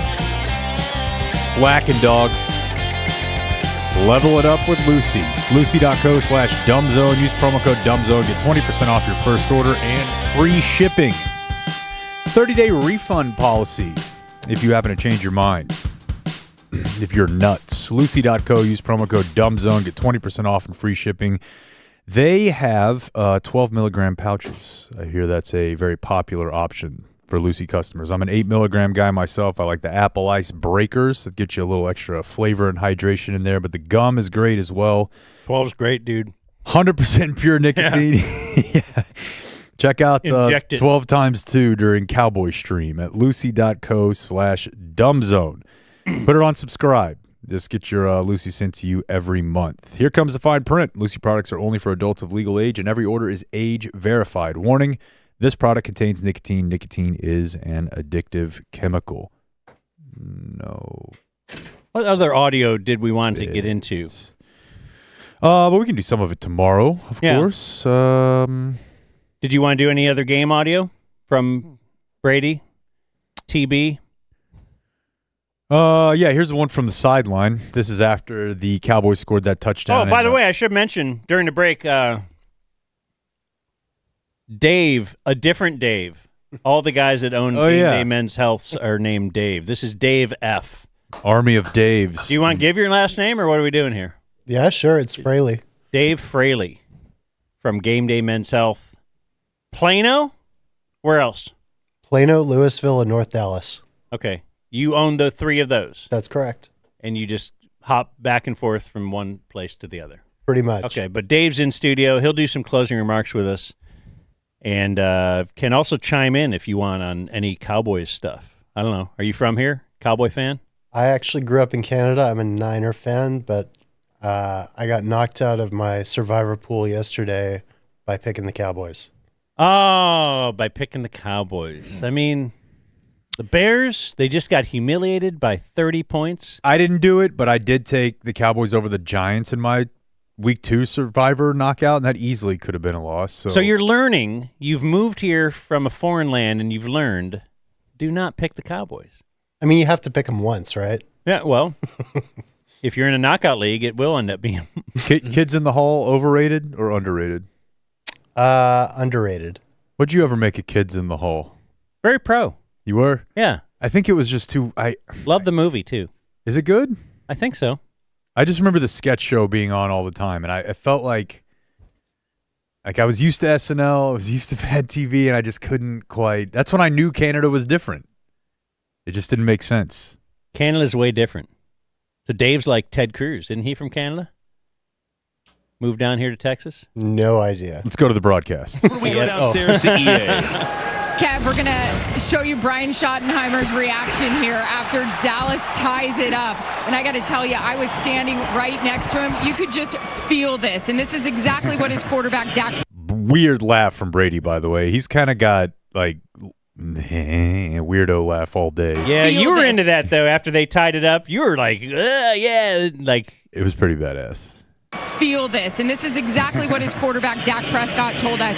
We asked him, why is this a good fit between you and this entire team? Dak said he's genuine. He's an energy guy. He keeps it loose, and it has carried over throughout these last 3 games. What did he say? Even in Philly, he was rapping on the sidelines to a song they were playing there, and Dak looked over and said, okay. I see you, Shotty. Well, I hope that he starts rapping one with an offensive term in it quickly and gets caught on sounds of the sideline. So, no. This is one of the things where, yes, if you are winning, the ping pong table is great. If you are winning, this is when you're losing. That's why the question of culture versus how to build a culture. Can you build a culture with a bad team? Yeah, I don't think you can. No, and if the talent is just what the talent is, or the talent / coaching is what it is, then it doesn't matter how many dinners he has or how many balled-up paper basketball games we play in my office. People are going to be bitter. Yeah, it's a matter of, I think it can elevate your play. It can hurt your team. If you can have good players who hate each other, and it can be a problem. But I'd rather have that than bad players who really enjoy hanging out together. Though I do think the end of this piece of audio might have given us some drops. Let's see. On the sidelines to a song they were playing there, and Dak looked over and said, okay. I see you, Shotty. Okay, there it is. I see you, Shotty. This is Brady trying to talk about Bears defensive coordinator Dennis Allen and his small, perky A-cup tits. For a guy who's not fat, Dennis Allen has a little rack on him, a little Sabrina Carpenter rack on him. It's really weird. Almost like, was he 300 pounds? Doesn't look good in the gray tee, Yeah. Might want to hop in for some peptides game day. No cotton T-shirt and not the thing. Right. That thing was hugging you too much. But while Brady was trying to talk about Dennis Allen, KB was trying to talk to us about an injured player. No one knows about his skills as a defensive coordinator more than you. You said he made it the hardest of anyone you went against in your career. Do I really have to say nice things about Dennis Allen? I say a lot of nice things. Hold on, we have an injured Bear on the play, far side of the field. The end of that tackle. Yeah. KB. Dude, seeing them before the game. They were really rolling. KB looks so bro. Oh, he's dressed. It's worse in person. Really? He's got the all-white sneakers. His long sleeve is buttoned up. He's such a cool dude. Brady's got an aura around him. Like, he's dressed nice. He's got a detail around him. But just KB's just... I mean, Brady's Brady, though. I know. Yeah, you don't... No, he's awesome. Give him demerits for that, yeah. No, yeah, he looks great. But, yeah, K-bro. I think that's where I think there is... You talked about Tirico, and maybe Tirico and Herbie could be good. Maybe. There is something to the partner, and I do think Joe Buck would be great with Tom Brady. Man, maybe one day. I thought KB and Greg Olsen were not bad. I like Greg Olsen, but the energy between the two of them doesn't work. Like Romo and Nance, terrible. Not good. Here's Romo and KB. That'd be good. I might be able to buy that. Yeah. Yeah. Just a quick break here to play something from a break in the game yesterday. This is Taco Bueno's new campaign. Taco Bueno's new $6 party box is ready to crush your cravings. Taco, burrito, quesadilla, roll-up, all in one box for $6. Enjoy grab-and-go satisfaction in one easy win at Taco Bueno. Get ready to grab life by the box. Whoa! All right. How did that pass through? Isn't that what the president was talking about that one time? Yeah. If you're a star, they let you do it. Play it again. Play it again. That was shocking. Taco Bueno's new $6 party box is ready to crush your cravings. Taco, burrito, quesadilla, roll-up. That sounds all in one awesome. box for $6. Enjoy grab-and-go satisfaction in one easy win at Taco Bueno. Get ready to grab life by the box. All right. Hell yeah. Get ready, dude. I'm Leans going into right it, after too. the show. Box. The box. You knew I would have never heard that because I don't watch commercials. Grab him by the. Wow. Shut up, Bueno. Well, Bell. oh, that one's Bueno. Oh, that was Bueno? I thought that was Bell. I think that one's Bueno. Yeah, Sorry. we can finish up audio tomorrow with what I got. All right, well, I'll give you a little something. How about Little TB. TB was talking about, I thought this is a little Dak criticism. When was this? 3rd and 15. Just swinging out a little swing pass to Ferguson. He's not going to go anywhere as Tremaine Edmonds, shoestring tackle, and the Bears defense gets a hold. That might have been the first play or the first series of the second half, which we both thought independently was a must-score series. It's the second time I've seen Dak do that now when they line up close to the line. Even if they blitz one guy, it feels like, oh, there's a lot of them coming. I better just check it down. Second time Dak's done that today, just not quite sitting back there comfortable in the pocket, making his reads downfield on those 3rd and longs. So what he's discussing there with all the guys at they did this a couple times where they come back from break and kind of show the formation, and we were like, what are they doing? It looks like a punt return formation, yet they just have all the players up on the line, and then whoever's going to drop back drops back from there. They just don't line up back there. And I think that's what Brady is referring to. When they would do that, that would kind of throw Dak off, and he would just check down immediately and not wait and see what opened up. But good move by them. Brady, okay, this came up. He's going to end up talking about tough coaching, and I just got to thinking about Shoddy. What is he like behind closed doors? I will be a better quarterback because of Ben. Williams told us. Okay, so we had thrown it down to TR, and he's giving a report on the Ben Johnson, Caleb Williams relationship. I will be a better quarterback because of Ben. Williams told us because of that detail and how demanding that he is. As for whether there's any aftermath, we meet after every practice to go over things. We're close, but it can get spicy. Tom, I think you can relate. Yeah, you think second and short, and Swift was tackled immediately, and he did not get there. What do you mean? I had such a player-friendly coach, and Coach Belichick, he'd always tell me how great I did. There was a high demand of excellence, let's say that. And believe me, when you're a pro quarterback, you'd much rather have your coach be hard than easy. Sometimes the growing pains is, I got to get these guys outside of their comfort zone from a coaching standpoint to help them grow and to understand the magnitude and the trust that the organization is giving to them. So maybe he's talking more about the young quarterback. Yeah. And maybe he's looking back at, I needed that, because certainly he did enjoy, I think, leaving and having a more chilled out head coach, once he had accomplished a few things in the NFL. Yeah, to a smaller degree, think like Romo early in his career. He doesn't get to where he is without Parcells. Yeah. But was probably pretty happy to see that part of his career go once he felt like he had some of the answers to the test. Really, I don't know that any team could hire Shoddy if they didn't have a quarterback like Dak. And I'm trying to think of any other team hiring him. So well, it's coming up. They've all had the opportunity. Right. It's just, I don't know how you'd have to have a guy super, super confident in himself to be able to bring a quarterback with this little experience in. My last piece of audio from the game is the label here, is Tom Brady a pedo? Yeah, it's a big man. I think this was when, is it DJ Moore? I think he's talking about DJ Moore. Yeah, it's a big man to take on, and Diggs knows it. Full head of steam, DJ Moore just has a very dense body. I saw him in the pregame, and I saw his cute kids there in the back of the end zone as we were walking off. Is that necessary? Did I just have to throw in that his kids are real cute?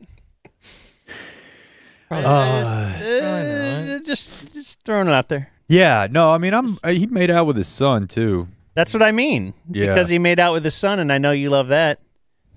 Dave, where do you fall on? I think you're allowed to kiss your son on the lips, though. How old and for how long? Well, I've currently got an 8-year-old and a 3-year-old, so it's still acceptable. What was Tom Brady's kid? 13, 14. And Tom Brady was laying on a massage table nude other than a towel, so that felt weird too. And he said, "Come over here and give me a kiss." And then when he did, That's right, he was wouldn't like, let him leave. And then when he did, he was like, "That's not enough. Give me some more sugar." Yeah. I have drop. Sure. I have a drop from our broadcast last night, our YouTube broadcast, which was Jake at the very end of the night. This is how he signed off, and I wonder if we should sign off add this to the sign off montage. All right. Well, thanks to What? He took his headset off. Sorry to Gabe. He was just so. He was just so beaten by the whole thing. Because I'm thinking about next week. I mean, the chalk is that it's exactly like yesterday, but worse. And now you're 1-3, and it's hard to get excited. You're 1-3, and then you get to a point where, like, if Dak gets hurt, they're like, well, what were you gonna do? Not only that, what they'll do is, we got to be thinking long term. Let's get ready for next year. Wasn't that the whole point of the Micah situation? And at the end of the day, it really is. Like you can't have it both ways. Like you can't come out and say we're going to make our team worse and then be surprised when they're worse. I was thinking, because I have a little bit of Jerry. I don't even know if it's worth playing, but he's going to bring up these draft picks a lot. Let's hear it. Let's see the part specifically. Or not. If you want to play it tomorrow. Yeah, we can play it tomorrow. But I just wonder if every other GM that ends up with a couple draft picks just talks about it like this all the time. Like, certainly the Eagles have multiple draft picks in every draft. I listened to Jerry after the game, and he's different. He's, age catches up to everybody. He kept talking about how great the Bears are, and the Bears are this great organization. It was he's not ripping sounded anybody. like a 80-year-old guy who kind of at arm's length knows about the team. And I think the reporters know that, and they love to ask him, like, kind of real specific, how do you fix this things of the defense, just so that you can hear him go, well, you got to get just running around the ball and, like, just generic stuff. This sucks. It's what it is. I only got a couple of quickies from Shoddy after the game. Let me tell you why it sucks. Because right now, on a night like last night or a morning like this morning, and I'm sorry, trigger warning to all of you, we're supposed to be able to think about the goddamn basketball team. Right now. Mm-hmm. Like the end of September, when you give up on the Cowboys, you're supposed to be able to think about November when your all-world best player in the league starts back up, and you're like, well, whatever. Who cares? We'll show up for the back half of football season. If they get frisky and make a playoff run, it doesn't matter. This is all we've got. I know. That's the problem. That's the problem. I'm sorry, but it needed to be said. This is worse now because of that. Got Glenn Gulletson. That trade has treated us negatively in the way that Micah being on the Cowboys treated the other players positively. There's a multiplier effect. Yes, Micah there makes all those players better. The Luka trade makes everything around us worse. Because you could always just say, well, at least we have Luka. Yeah. At least you have a Michael Jordan. You would have that with Cleveland and LeBron. Like, at the very least, you're on the map. They're not even on the sports map anymore. Shoddy, I've pointed this out before, where he will, in his press conference, try to show you that he's not like other coaches. Do you remember what it was for? But he, as if he's doing some innovative stuff, and he's going to show you that again. Oh, it was about when Micah got traded. It's like, you know what? I thought it was important. Not everybody would do it, but to call, some of my captains and talk to them about it. Like I thought I stepped forward, and it wasn't just like a quick call. I mean, we sat there and broke it down. In fact, he might have said I called like 14 people, and we were like, well, let's do the math on that. You called 14 players, and you sat down for a deep, meaningful 20-minute call with each. Are you really? That's what you did yesterday? Anyway, he's not like other coaches after a loss like that. Just can't happen. There's just too many big plays, and we know that. We addressed it. I don't shy. I told the guys this. I said, hey, here's the deal. I don't just talk to you guys after a game and just throw a bunch of coach speak at you. I'm going to be honest with them, and I was. I told them, like I just said. I said, hey, we got to stop giving up big plays, explosives, and we got to protect the football. That sounds like coach speak. Listen, cut the BS. So I'm not going to give you coach speak. And I was. I told them, like I just said. I said, hey, we got to stop giving up big plays, explosives, and we got to protect the football. Other coaches won't be that real with them. No. They go in there and blow smoke. That is not coach speak at all. You guys know me. The realest MFer on the block. But he is the most upbeat, positive guy we've ever heard, correct? And here he's sounding like it's already beaten him down and we're 3 games in. Got to take a look at it. Like I said, we're 3 games into this 17-round deal, and got a good opponent coming in this week. But it's what we get paid to do: make corrections and get these guys playing better and with more confidence. Can I say something I've been thinking about that's probably kind of selfish, but you can only view the world through your own eyes and brain? I generally feel like really good in life since like making some changes in my lifestyle and meeting the fine folks at Game Day Men's Health. But like when you're doing really well and you tell people you're doing really well and you are, sometimes like you don't really know how to communicate it when things aren't going well. You're like, well, I don't want everybody to think I'm like falling apart. But when you're always in a bad mood, it's way easier.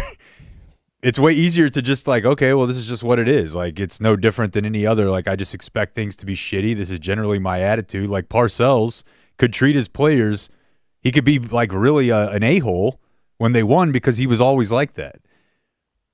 I think when you're the constantly upbeat, like, just go on to the next one, everything's great guy, it's hard to come up with a second pitch when you're being asked to bite the curb.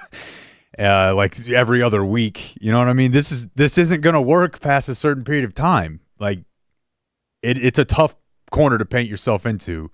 I'm not saying my experience is exactly the same, but it is a different disposition. There's not a lot of second pitch to this. Well, yeah, he kind of started it, taking them out to paintball and shooting free throws. It's hard to get up their ass now. Yeah, I don't know. He's going to have to – he'll grow. But those dinners they had was what would help them in times of adversity to be there for your brother.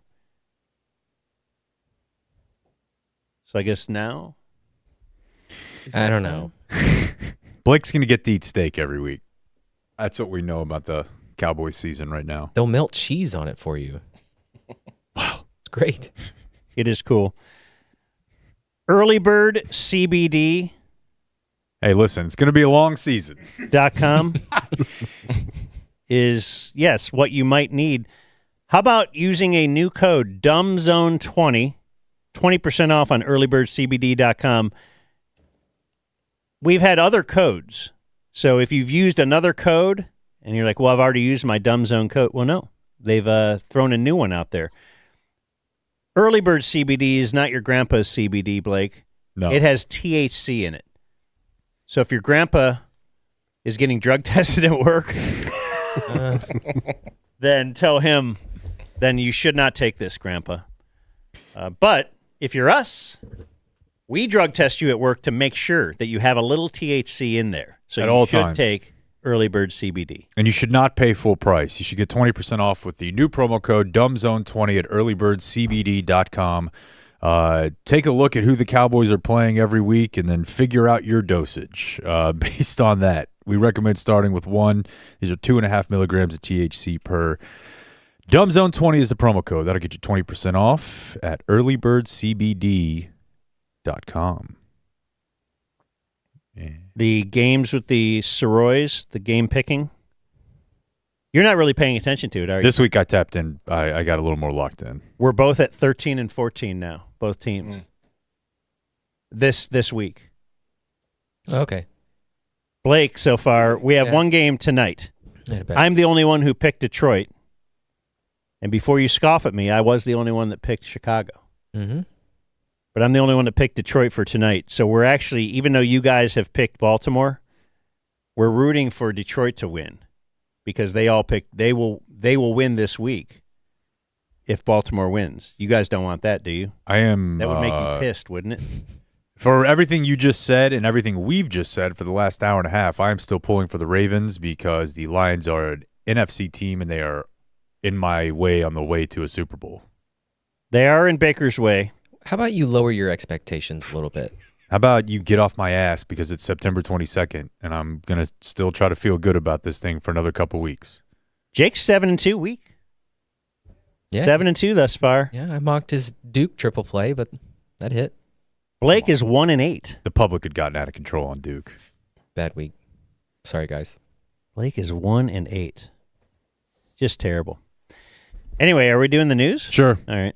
Here's Jake with the Dumb Zone News. So we're not going to get into any of the specifics of the day or anything, but there was a large memorial held for Charlie Kirk yesterday in Glendale, Arizona. And the only thing out of this that I wanted to discuss was because it was definitely like we joke about Norm and Pat Summerall talking about the Washington, D.C. being the place to see and be seen. Some 20 years ago, you're going to run into like Dennis Kucinich and Steny Hoyer.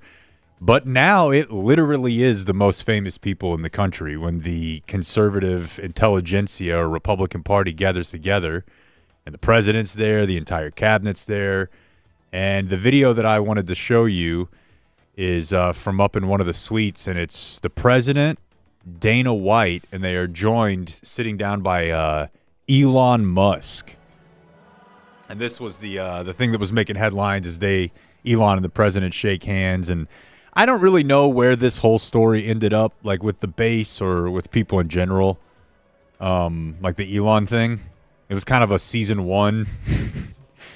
Like the first 2 episodes of this new season of politics, he was in it and they killed him off. Season 1 ended with a tweet. Yeah, and that's what I wanted to talk about was, like, I know that public figures have said gnarly stuff about each other forever, but it does feel like a different level now when one of them is like, you're a pedophile. And then they just see each other like a month later and he's like, I'm sorry, dude. Hey, bro, you good? What's up? I probably shouldn't have called you a drug addict either, even though, you are clearly high. But it's just they go back and forth with this, and it's we're all just here looking at it like, okay, I guess that's normal now. Yeah, no, their relationship this whole time. I know that at first I couldn't believe they were kind of buddies because Trump hates anything not gas power. He would not drive an electric vehicle. It's kind of gay. Yeah, I mean, he's right? kind of said as much. Hug a tree. Yeah. And then they kind of are in bed together, and he's jumping on stage for him. And so everything's great. And then they put together the new tax thing, right, where you don't get the electric vehicle tax credit anymore. And now I think that's what made Elon really mad at first. Yeah. I don't know. It's hard to keep up with this soap opera.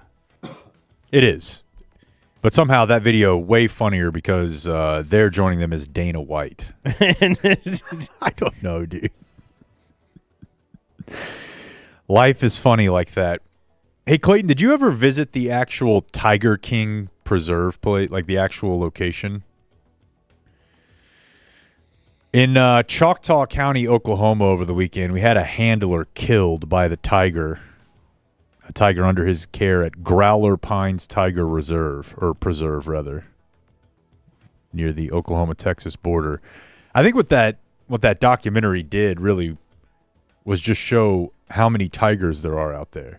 Do they euthanize the tiger after? This one, yes. Because I think that's terrible. Like the tiger's doing what tigers do. Mm-hmm. But so then you kill it. Doesn't seem right. It doesn't. Hell, it also What are we says gonna all do? the tours were canceled until further notice, and that doesn't seem right either. That should be part of the variable pricing. If you bought a ticket on the day that somebody... Yeah. You should be able to see that. Like, isn't that why you see a tiger? Why would you get a tour to look at a tiger? Because it's a killer. Because it could kill you. It could break through.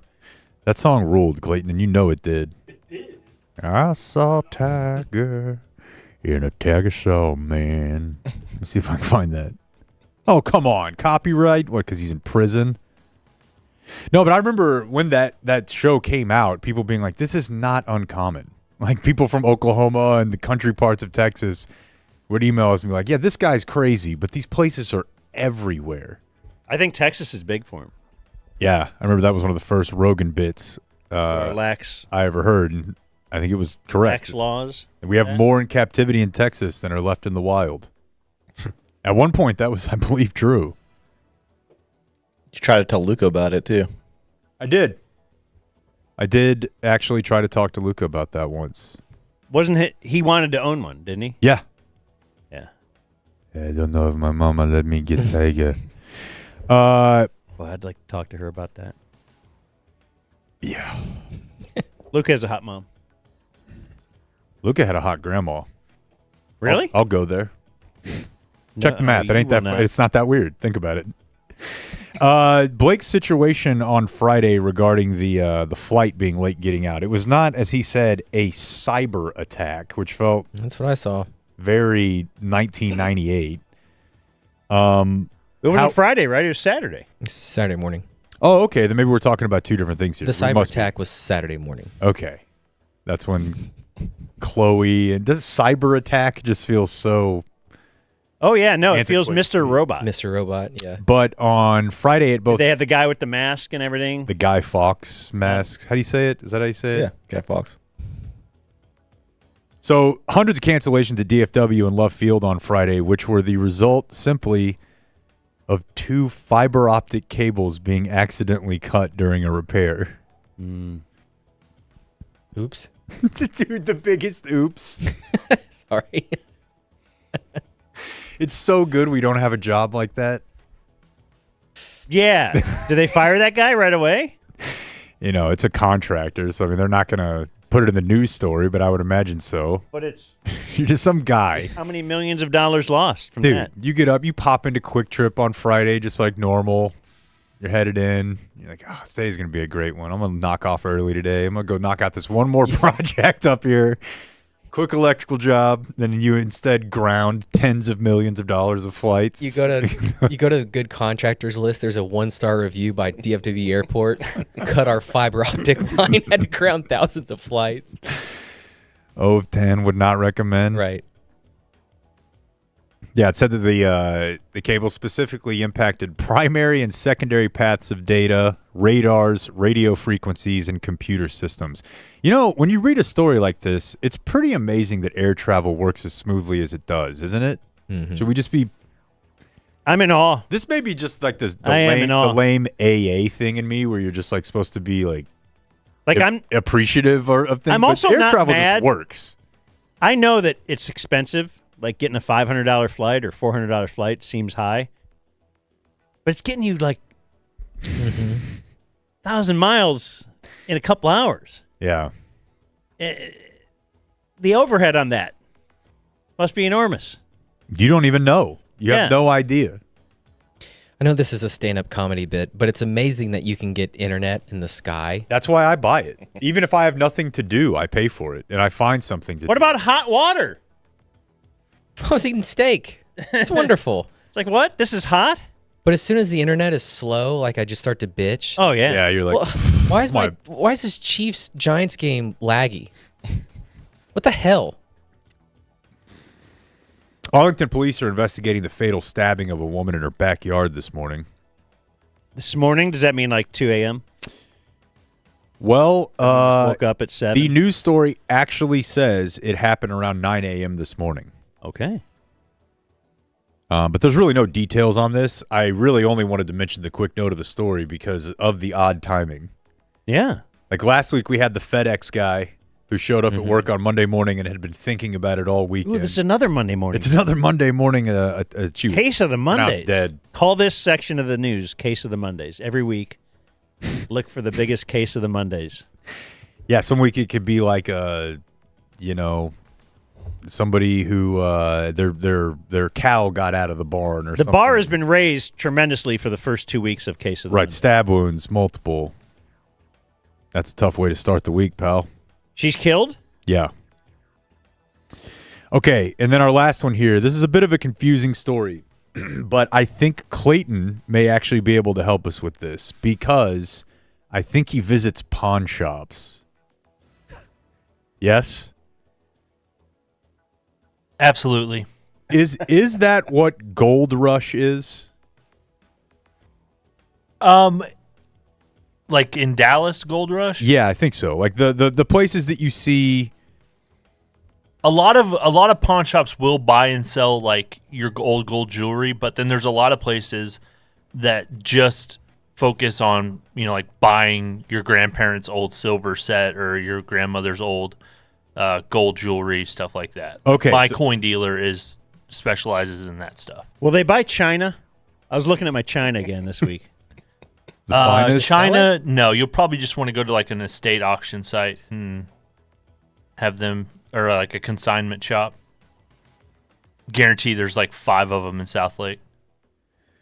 Well, 2 Gold Rush business owners and 3 members of a Texas gang called Tango Blast have been convicted for the 2020 home invasion of a Gold Rush customer in Addison back in 2020.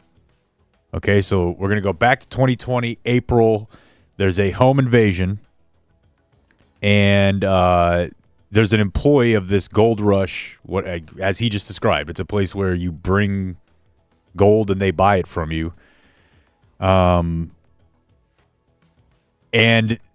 they carried out basically a home invasion. 2 of the people who ran the business and this gang, which is just described in this news story as the Tango Blast Gang. Now, I'm not taking shots at Fox 4's website here, but it appears I'm also the only one who's never heard of the Tango Blast Gang, as if this is like, they're at it again. I mean, it's a cool name. The TBG. Sounds like a Taco Bell drink. It really does. And in fact, if you look it up, in the UK, there is a drink called Tango Ice Blast. It's a slushy drink. The other option is Hispanic and prison street gangs located in major cities in Texas. And I've never heard of this in my life. But apparently they run stores where they trade gold for cash. That's probably every one of those places, right? You assume there's something. Like, are there any straight up gold business? No. Like, I'm just an honest to goodness gold man. Ask Clayton. Yes. Is there? Like, what about pawn shops then? Like, are pawn shops in? It all seems seedy. And maybe that's just a perception thing because they keep showing up in news stories like this, but I don't know. Bought my first guitar. And they're always in seedy parts of town, the pawn shop. Like, that just lends to it. There's one I frequent, like, right down the street from Jake's house. You frequent? That's why I'm going to him, man. I'm telling you, this guy's in this world. I feel like Pawn Stars changed the game. From a PR standpoint? Yeah. No, I was a hardcore pawn guy. The mean streets of Detroit, 8 Mile. What does that mean that you're a hardcore pawn guy? That was a show. That was a show on True TV called I thought Hardcore he was saying Pawn. he was. No, that's... I'm sorry. Well, either way, that's shows. There's that many shows that... Yeah, and they were, they had ones for the real ones, the real beaters, like that, where he can look down on that one, Pawn Stars, and be like, come on, dude. Weak shit, I'm hardcore pawn. Can I cleanse the news real quick? What do you got? Let's see here. I was about to... That's Luca's grandmother. Hey, listen. Got a little Bob. Holds the Guinness World Record for hottest grandma. Is that a wax figure of Luca's mom? No, that's Luca's real mom? It's really weird looking, man. It's not a great photo, but... But the mom, What is as she, you like can see... 40? Yeah, nothing wrong with that at all. I don't think so. Nah, very attractive older woman. Stumbled so hard there. What are they doing with the Guinness Book of World Records 2020? I don't know. Oh, Luca's it says in it. Luke He's is right in there. it doing something. Yeah, Doing something. They're holding the. Man, I was such a Guinness guy. Were you? Oh yeah, well they had a book Baseball. fair every year at Yeah. school, We had a book fair. and so that was on the list. Like, yeah, I'm going to get the Guinness this year, so I can see the two fat guys riding a motorcycle, the guy with the longest fingernails ever. I will go to the sports part of it where Nolan Ryan threw a fastball 100 miles an hour, which apparently is done all the time now and nobody cares. But at the time, it was like, whoa, the only guy. What was the other sports one? Toby Hara played an entire doubleheader without receiving a putout or an assist at shortstop, which apparently is the only time ever that's been done. So a couple Ranger-related things. Fat guys on a motorcycle? I did mention that. Did you ever get into? Not listening. Yeah, you get to do your own not listening. Get a little not listening. Damn it. Did you ever get into hot dog eating contests? No, besides trying to find funny audio from that. What do you mean get into? That's this side of the room player. Yeah. Like watching it? You were No, into no. watching it or Just actually checking out doing the it? records.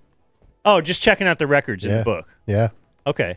No, I think when I was a kid, I feel like that wasn't a thing. No. There was a guy with like 200 cigarettes in his mouth. You ever see that picture? Oh, yeah. That's a great one. Except it's like a 9-year-old from India. Yeah. All right, there's news. All right. The Dumb Yeah, Zone. let's do that. Case of the Mondays. Who was murdered every Like Monday morning? And subscribe. That was a good news. Frankel and Frankel, just a quick reminder, they are our personal injury attorneys if indeed you need, help in that regard. If you get in an accident, if you are dealing with the insurance companies, they used to work, some of them used to work for the insurance companies, so they know their dirty tricks. They know how they're trying to keep you from what you deserve, and they know how to get it. So Frankel and Frankel at 817 or 214, and then dial all threes. Let's see here. I don't have any viewer mail birthdays on this very day, so we'll get right into some Today in History. Fairlease.org presents On This Day in History. Let's see. It's Monday, September 22nd. And on this very day in 1862, September 22nd, President Abraham Lincoln issued the preliminary Emancipation Proclamation, declaring that all slaves in rebel states should be free. As of January 1st, 1863, because we do have the fall harvest to get through. Let's not be hasty here. We already scheduled these games. Yeah. What do you want us to do? So, hey, we won the war. Hey, we're free, right? Hold on. Dude, you know right now, too. Give it time. That, and this is ahistorical. You think they were treated real nicely in that 3 months leading up to? Yeah, it was basically just like, your You're your going to be senior free year. in a couple. Chill. Yeah, I'm sure the slave owner was really cool. Like, oh, it's cool that you're going to be free in a couple months. This is entirely ahistorical. Like, I'm not going to get into what Lincoln was or wasn't, but it is really funny to imagine. Like, you know how anytime you give money or a rich person gives money to something and people are like, that's it? $1 million? You know, I like it. Lincoln showed up and was like, I'm freeing them, all of them. And immediately somebody was like, not till January, you racist piece of shit. Yeah. And he's like, dude, what do I got to do? What do I have to do? Free him today. That's the answer. Whoa. The answer is. Well, yeah, but Mark Cuban could also donate $1 billion instead of $1 million. Yeah. Pretty far from June. Juneteenth. It's a long way away. Pretty far from June. It's gotta go all the way to Galveston. On this day in 1927, it was Soldier Field in Chicago. That's where the Cowboys were yesterday. That's where you were. Mm-hmm. It's pretty sweet. The historic You bummed Soldier out Field. that that's going away? That's all. That was a big topic of conversation yesterday with TC in the mix. Is it official that they're moving to the burbs? No, but, I thought it was cool. No. They're moving far away to the suburbs. Oh, I didn't know that. As they all will. Brandon said the stadium was old. Tomorrow, true. Brandon Aubrey show tomorrow. Oh, tonight. Wait. Tomorrow night. Tomorrow night is the premium subscriber meeting, our quarterly brainstorming meeting. Anyway, Soldier Field in 1927, the site of the historic heavyweight rematch. It was Jack Dempsey and Gene Tunney, 100,000 people there to watch a boxing match, which I guess has been done in modern times, right? We saw Mike Tyson and Jake Paul in front of 100,000 people at Jerry World. Yeah, I'm sure there's been some overseas ones too. On this day in 1993, 47 people were killed when an Amtrak passenger train fell off a bridge and crashed near Mobile, Alabama. A tugboat pilot lost in fog had hit the bridge, knocking the tracks 38 inches out of line just minutes before the train arrived. There were 150 survivors. Would you want to be part of that survivor group, or do you think that's too big? I would want to live, yeah. Does seem like too many, though. How many people are on a tug? Oh, it's an Amtrak. Okay. Oh, in Jake news, in this day in 2019, the movie created after a TV series, Downton Abbey, pulled off a box office upset on its opening weekend, defeating Sylvester Stallone, which was being watched by my mom and Rose, Rambo Last Blood.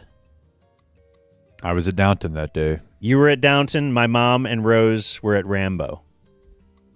They're all here. They were all there. Oh, this also appears to be the first Antonio Brown Twitter rant on that same day. Wow. Truly historic. His first NFL Sunday without a team. He announced he was done for good with the league. One famous wedding on this date in 2004. Kendra Wilkinson. She was a Playboy Playmate. Hank Basket. Marries NFL player Hank Basket. Kim Spin. Lots of them. At the Playboy Mansion. Yeah, she walked in on him with a man that was dressed as a woman, living as a woman. I can't recall. He said he was high. Sorry, I was so high. And we will say today in Dumb Zone history, it's going to be brought to us by Lone Star Beer. I just want to remind you that LoneStarBeer.com, if you use the promo code DumbZone21, you can get 21% off merchandise. Must be 21 or over to purchase. Lone Star Beer, available at Globe Life Field, the national beer of Texas. We're big fans. I underconsumed yesterday, and that's what we promote. Not over-consuming. I over-consumed their T-shirts. Yeah, but Lone Star Beer, an integral part of the Dumb Zone football streams. Looking like it's going to be more and more. This thing. And on this day in Dumb Zone history. Also, the Lone Star, the drink of choice at the monthly Subby 42 game. Hey. As well. Guy gets in from Chicago at 1 a.m. and he's headed out to play dominoes tonight. Yeah, with my good friends. We'd love to see it. One thing from on this day in 2021, we had Jay Leno on. Yeah. I think it was the only interview we pre-recorded. I might have done one with Shatner. He did. Yeah. And then I guess we did McConaughey during COVID pre-recorded. Yeah. But other than that, it was... Like, we wouldn't move our schedule around for just anybody. But, yeah, we had Jay Leno. I remember being in the production room, and we set up Jackie the Joke Man to pop on with him, and Jay Leno was mad at that. He wasn't happy with us later. Yep. Because it was like springing something on him. That's my Jay Leno. And then I think Leno told a joke that was good, but I think the punchline was like, is that goddamn none here? And we went back and forth of like, do we play it? We did. Do we beep it? And we played it full. And I don't think he got mad about it. And we just kind of watched the reflection just to make sure. Yes, at the ticket, there was never really a hard, steady rule. It is like one day. It depends on the mood of, the PD sometimes, but if things were going right, then you could let the goddamn play on the air. But if things were going wrong, then maybe you'd get yelled at for goddamn. Which I had this problem in Dayton, too. And so we did a study. Study. So it was like the end of Planet of the Apes. Are you familiar with the end of Planet of the Apes? I honestly think only from hearing you describe it. So I think I get the... When the guy's riding on the horse and he sees half buried in the sand is the top of the Statue of Liberty, and he realizes, because it's 1,000 years later, he thought he traveled somewhere in space, but apparently it's Earth, and he's like, you maniacs, you blew it up. And he's like, God damn you all to hell. And so I got in trouble for this in Dayton. So we played that, and we beeped out damn. And then, but we were saying after we beeped it out, that doesn't seem, damn, the word damn, you should not have to beep that out. Right? The FCC wouldn't get mad at hearing the word damn. What are you supposed to do? But then it seems sacrilegious if you beep the word God. Silence the Lord? Like I'm beeping God and not allowing God to get a little more pub, and perhaps you will, join in with the whole God thing. And so then we played that, and then played the beeping God, and how would that sound? And then we took some calls, and for your research. Went to the phones. Right. Hey, what'd you think? But yes, if you thought the program director, who at times would sit in the studio with a stopwatch, making sure that our music didn't go more than 15 seconds, was cool, he actually wasn't. He wasn't cool about that either. But it was fun. Torn ACL for Nick Bosa. It's confirmed. Oh. Dunzo. Oh, that sucks. Damn. That's going to suck. Yeah, I forgot we got a Niners fan in our midst here. Mm-hmm. Well, they've been overcoming lots of injuries. I'm sure everything will be fine. You got a genius head coach. That's it? All right. Other birthdays today, former Maverick and Bobcat. Gary Trent is 50. Share it with his dad? Share it with his dad. The Shack of the Mac. Hassan Reddick, 31. Carlos Correa, 30. Cheater. Vince Coleman, 63.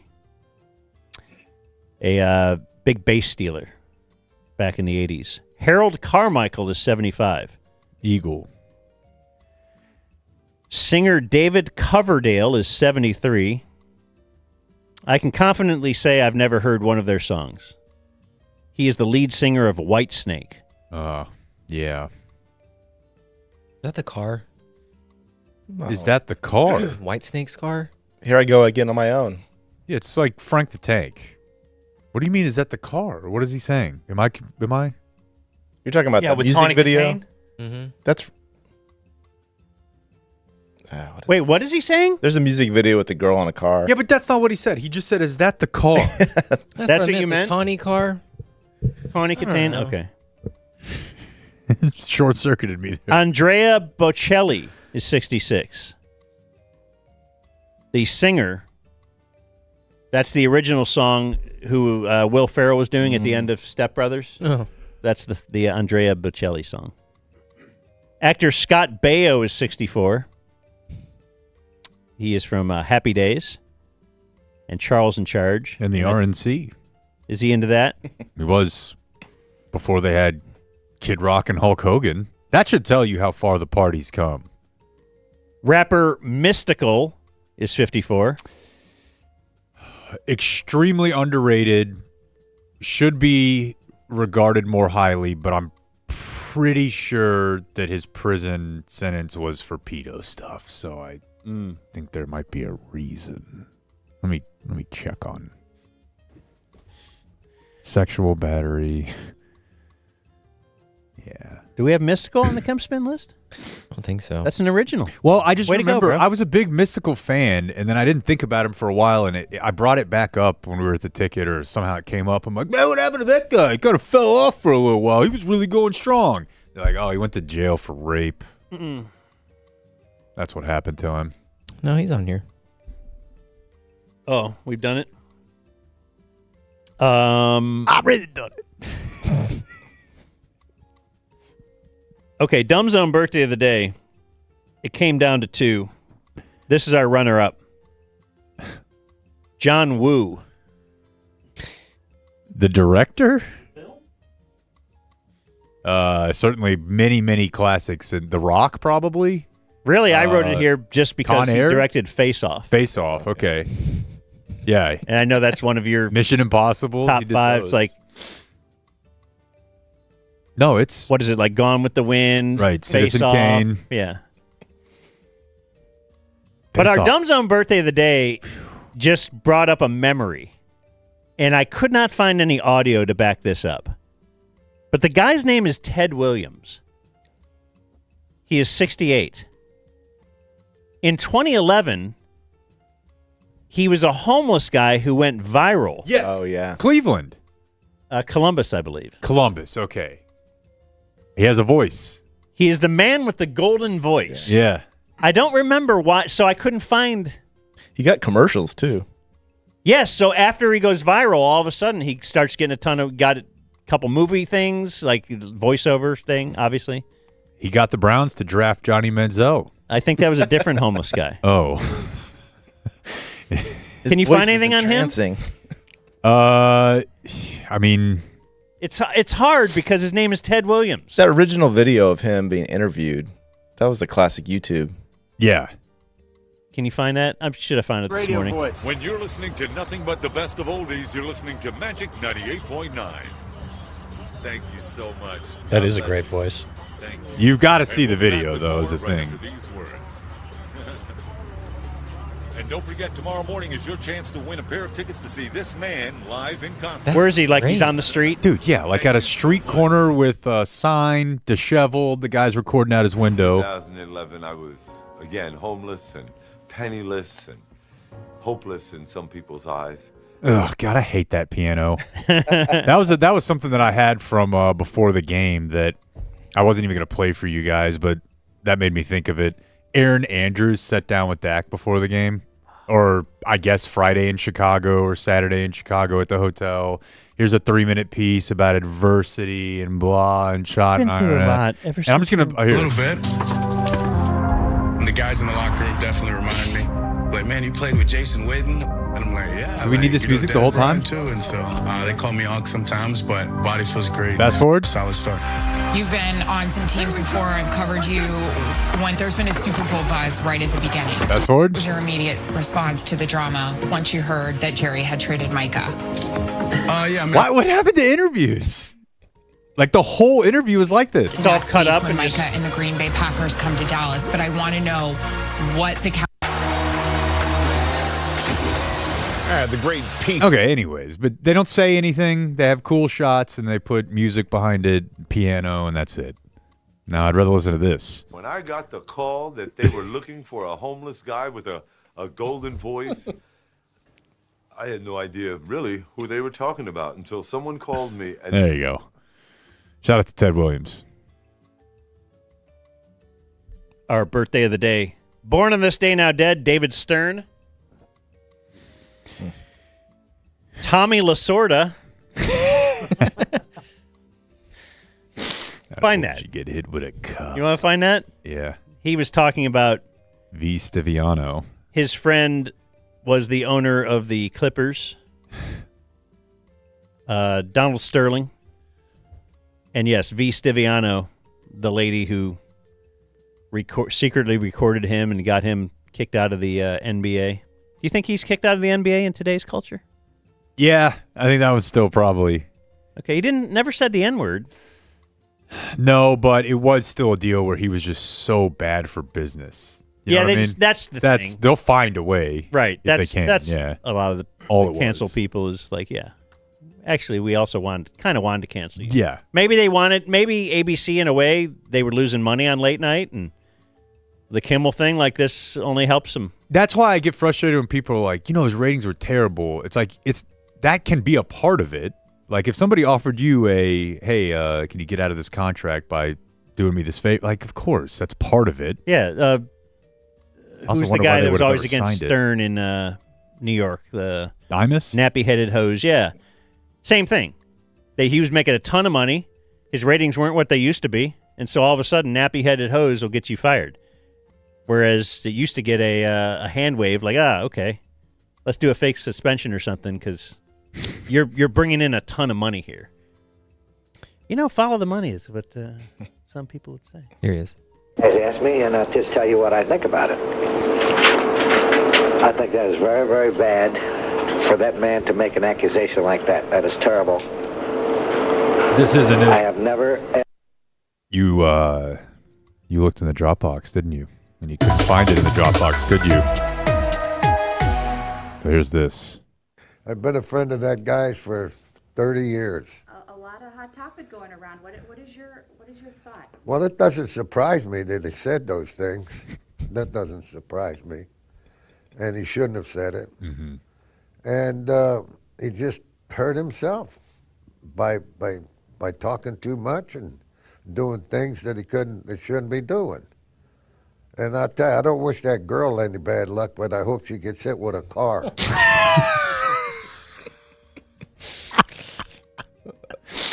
But the good luck kind.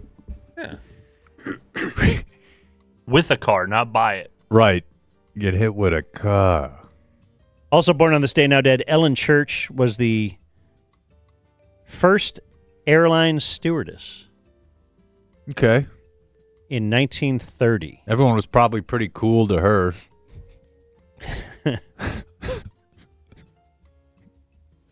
Dead on this day, still dead, you have Yogi Berra, and you have Nathan Hale, who is a captain in the Continental Army during the Revolutionary War, who said, "I only regret that I have but one life to lose for my country." And then they executed him. He's like 27 or something? 21. Oh, jeez. That's awesome. Yeah. That's ballsy. Yeah. And that's what happened on this day in history. You think it was easier to be a spy back in the day? Like when nobody knew anything about anywhere else in the world? Like you could just show up with some completely BS accent and be like, "Oh, I'm a spy from..." You're like, whoa. Ed Werder says 3 to 4 weeks for CD. All right. What are we doing? Dez? Shut. You got picks, man. All right, closing remarks are brought to us Antonio Brown, Tyreek. by... There's testosterone high today. Get him. Go get Juice Landry. Testosterone, whatever the it is. That's right, Dan. It's Game Day Men's Health, sponsors of our studio, gameday.dumbzone.com. Why are you doing the spot? Because I'm stoked on Game Day. Shouldn't Dave be doing it? What can you tell us about Game Day? This is Dave, everybody. Hi, Dave. From Game Day Men's Health. Hello, Game Day Men's everybody. Health is a different than most of our other clients because it's a you guys each own your own franchise, right? That's right. Or some of us own 3, kind of scoreboard the others. I mean, we don't really hold that over one another, but No one's keeping score, says the guy who's in first place Yep. with 3 of them. But anyway, yeah, so we know a lot of different individual owners where it's not like, oh, I just own this one business and we have all these locations. So we're developing relationships with a bunch of different people. and with us, you get to develop a bunch of different relationships with a bunch of different people. Yeah. Yeah. No, that's what I'm saying. Yeah. With you guys, we're meeting a dozen owners, not just Yeah, I think there's one grand poobah. I think there's 7 of us in the Metroplex. Okay. We've got 12 clinics open, and we're here to help guys get back on their game. Relive your glory days. It's the TRT thing is working out quite well for me. I think I told other Dave this, but the biggest thing for me was like I can do the same stuff and I feel like I get more out of it.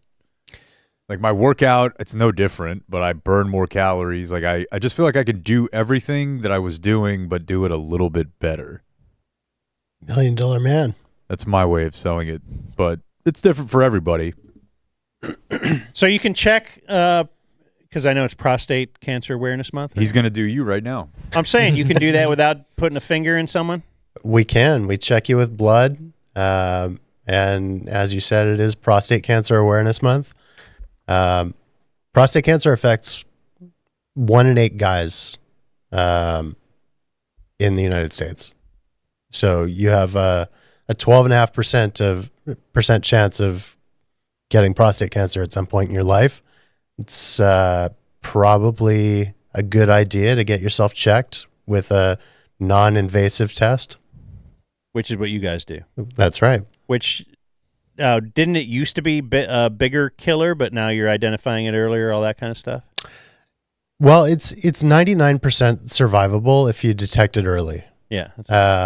If you let it get malignant, it drops down to about 37%.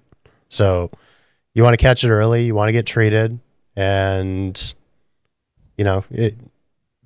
for 15 minutes, what are you doing that's for that 15 minutes that's more important than checking to make sure that you're not dying of cancer? The Cowboys give up 17 points. Well, there you go. Oh yeah.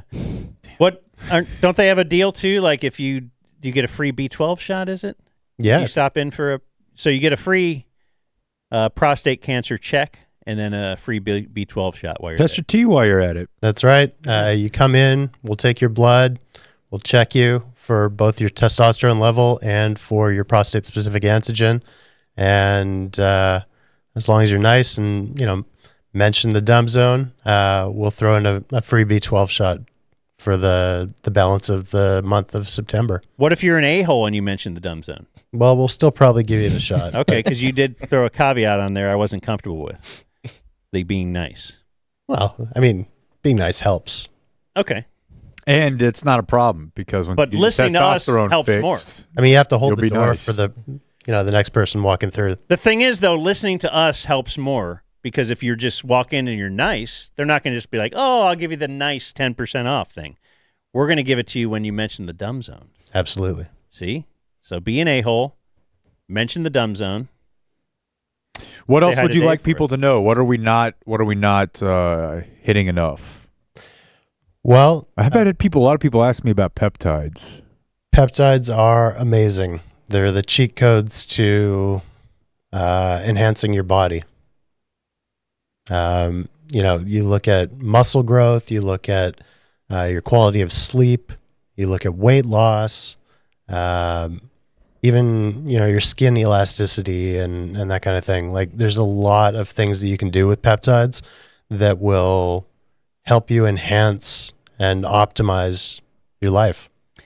So you kind of like talk to a dude about what are you trying to improve, and then you're like, I can make this whip it up. Yeah, like sure. A special thing for you. I mean, look with peptides. Like, there's not one peptide, right? No. Peptides are branched chain amino acids. They naturally occur in your body, and the whole idea with peptides is you're giving your body more of what it needs in order to improve itself.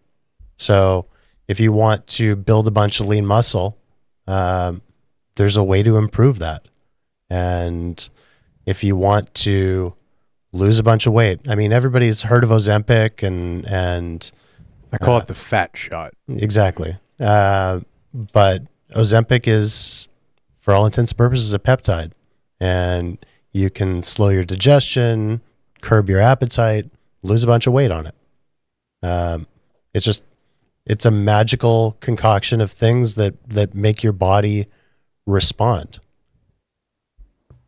Do it. I like a nice B12 shot. That's not a peptide, though, right? It's not. No. Just a vitamin. What's the vitamin that the sun gives you? Vitamin D. Okay. Can you get that shot, too? You I'll sure give can. you some. Really? Yeah. All right. I'll take your vitamin D, Jake. Protein chaser. Don't laugh at that, Dave. Don't laugh at that. Well, what are we doing here? Are we throwing it over to website man, or how do we work this? Oh, man. You want to give a couple of closing remarks? Yeah, he's here. Sure. Yeah. This is Ethan who created our Knockout League website. Are you in a knockout? Oh, you got knocked out of a knockout league this weekend. I did, unfortunately. Because you bet on the Cowboys. I figured they were going into Chicago, and Chicago kind of sucks, so We got their defensive coordinator, or our defensive coordinator knows All the their intel? secrets. Yeah. Now, if I were to go to gameday.dumbzone.com, do you have a peptide that makes me better at gambling? Because no, because I'd be all over that. Yeah. I would be. Let us know. Buying the place out. Ethan. Awesome. Sorry, Ethan. No, that's fine. Just a couple quick ones, then I have one final thought. Intercepting cancer. Have you ever thought about it as the quarterback is cancer? So you're intercepting. That's pretty good. Cancer, the quarterback. You're getting one over on it, you know? Well, they have to be more specific there because we assume the football is cancer there. And you're saying we want to intercept. You're going to grab the cancer, but I'm saying you're getting the Because we takeaway on always the say, do you know that was a slogan for the NFL last year?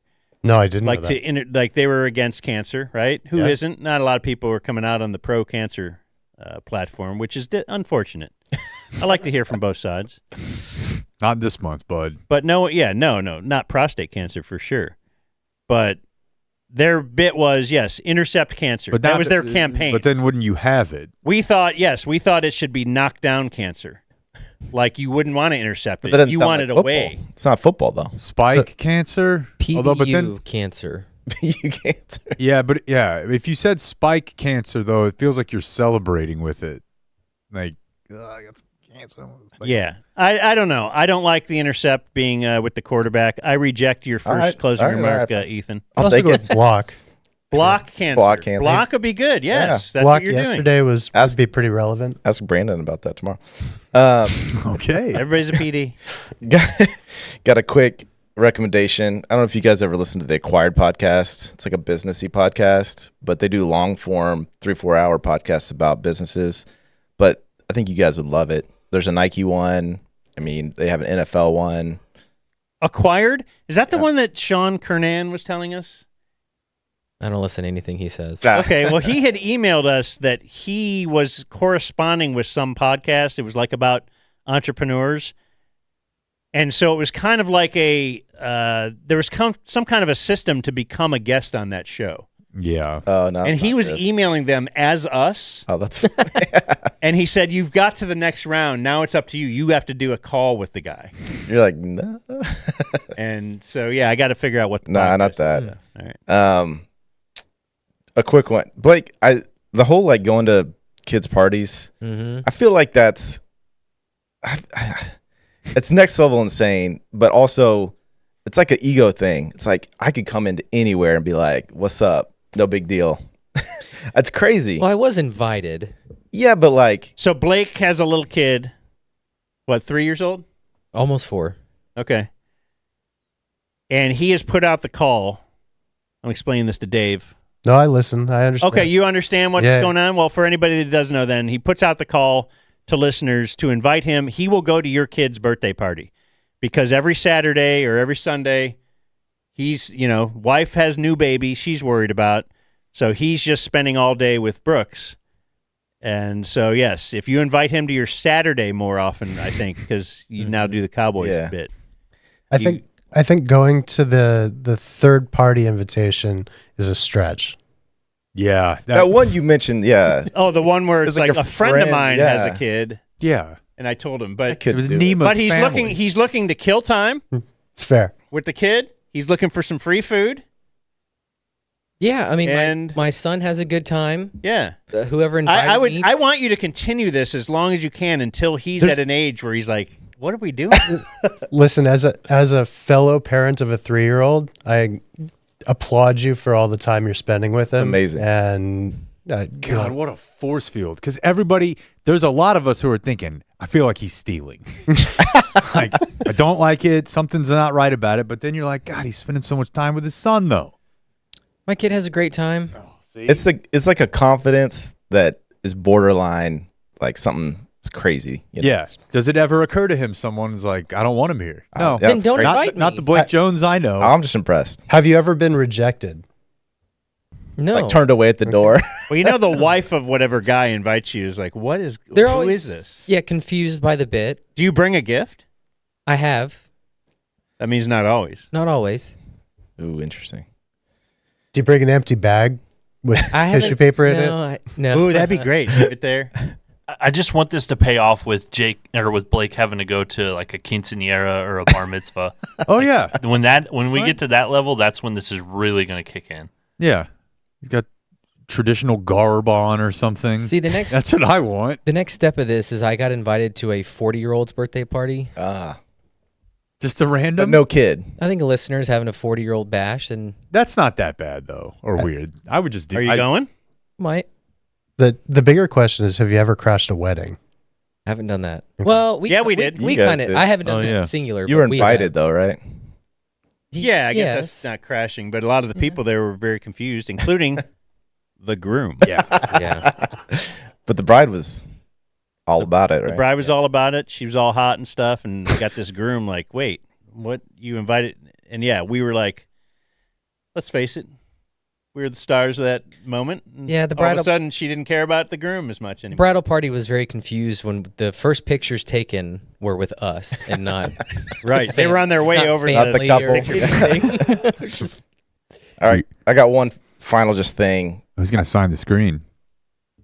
Go for it. Okay. I just think about you. Jake, you mentioned you think about the show all the time. I think about y'all's show probably too much as well. Like the show is amazing. You guys are my, you're like my friends that I don't talk to. It's kind of a weird one-sided thing, but I'm sure that's how many people feel. But like, I've been thinking about your show should really be like big, like you guys got it. I feel like you're on the precipice of just blowing up. And I think a lot about like what does it take to get to that Barstool? I mean, Barstool's massive, but like you guys are a thinking man's Barstool. Like I listen to Barstool stuff and it sucks. Like but it's like what you do, but it sucks, And like this is so much better than that. There's so much content out there that is big that is not good, and y'all's content is like AAA plus. And I just think about what I don't know. So like the social game, I don't know what you guys, you guys put stuff out on social, but it feels like there's something there that you could get in that game in a way that could take you out. And I also think about the Dallas thing a lot. I don't know if you guys ever talk about it, but like the being so Dallas centric, that's what gets so many people into it, and Dallas sports centric. But I wonder, is there any holding back because of that could happen? But I don't. Part of me wonders, like, do you guys even want to be big? I know you guys like money. Everybody likes money, but Yeah, who would want that?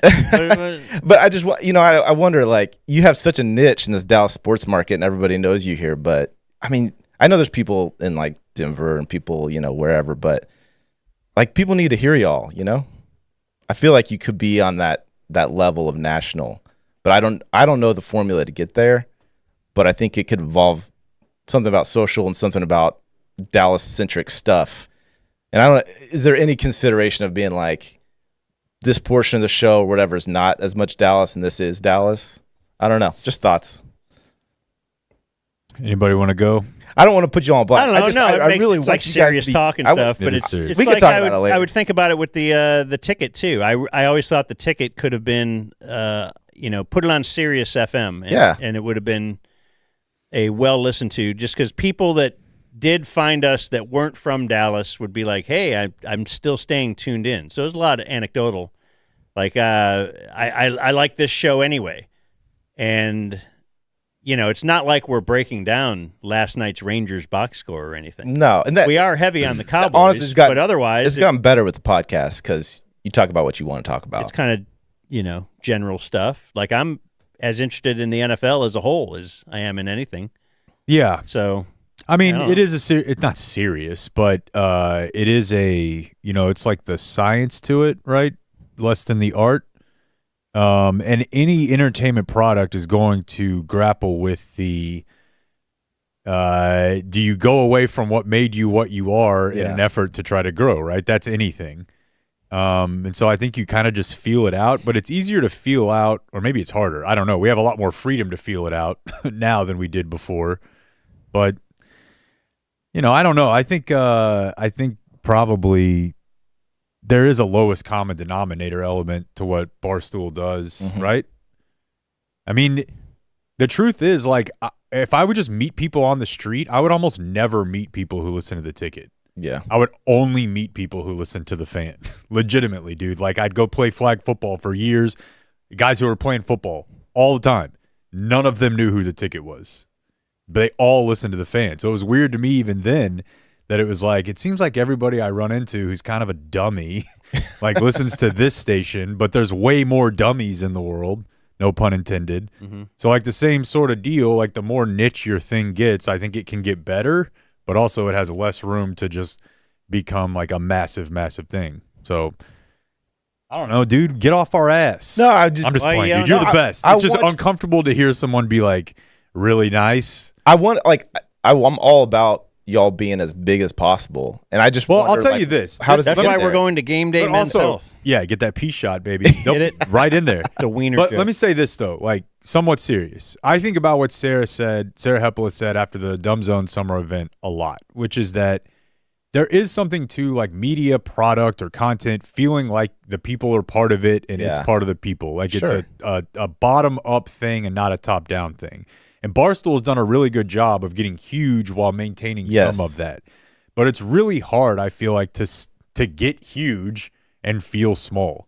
So I would rather stay feeling small and just be, like, small. And I have a pool. Yeah. I got to meet Dave from game day. Blake eats steak on a plane. So I don't know.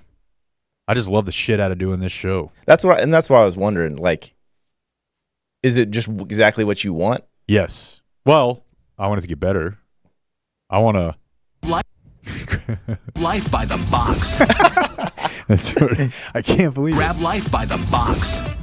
That's your mission. Yeah, I don't know. It's uncomfortable to talk about, but I do love doing this, and I think the listener situation here is you could do this forever and you wouldn't find this. Yeah. Just rules. You got guys, a bunch of dudes getting hard, a bunch of listeners now. You do an amazing job of making it feel like old Stern in the way that it's like everybody feels like they know something that other people don't know.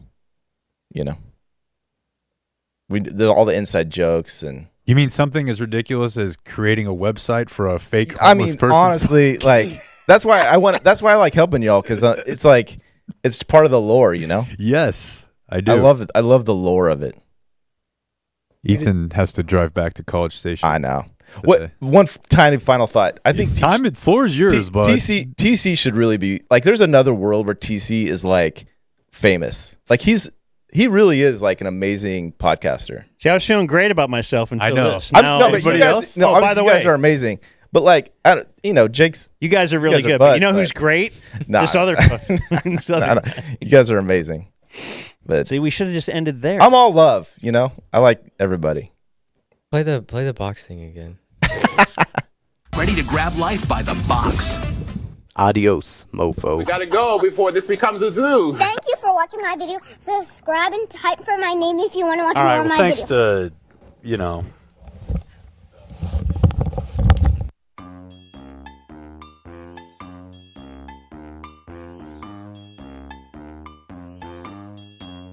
His name is Angelo.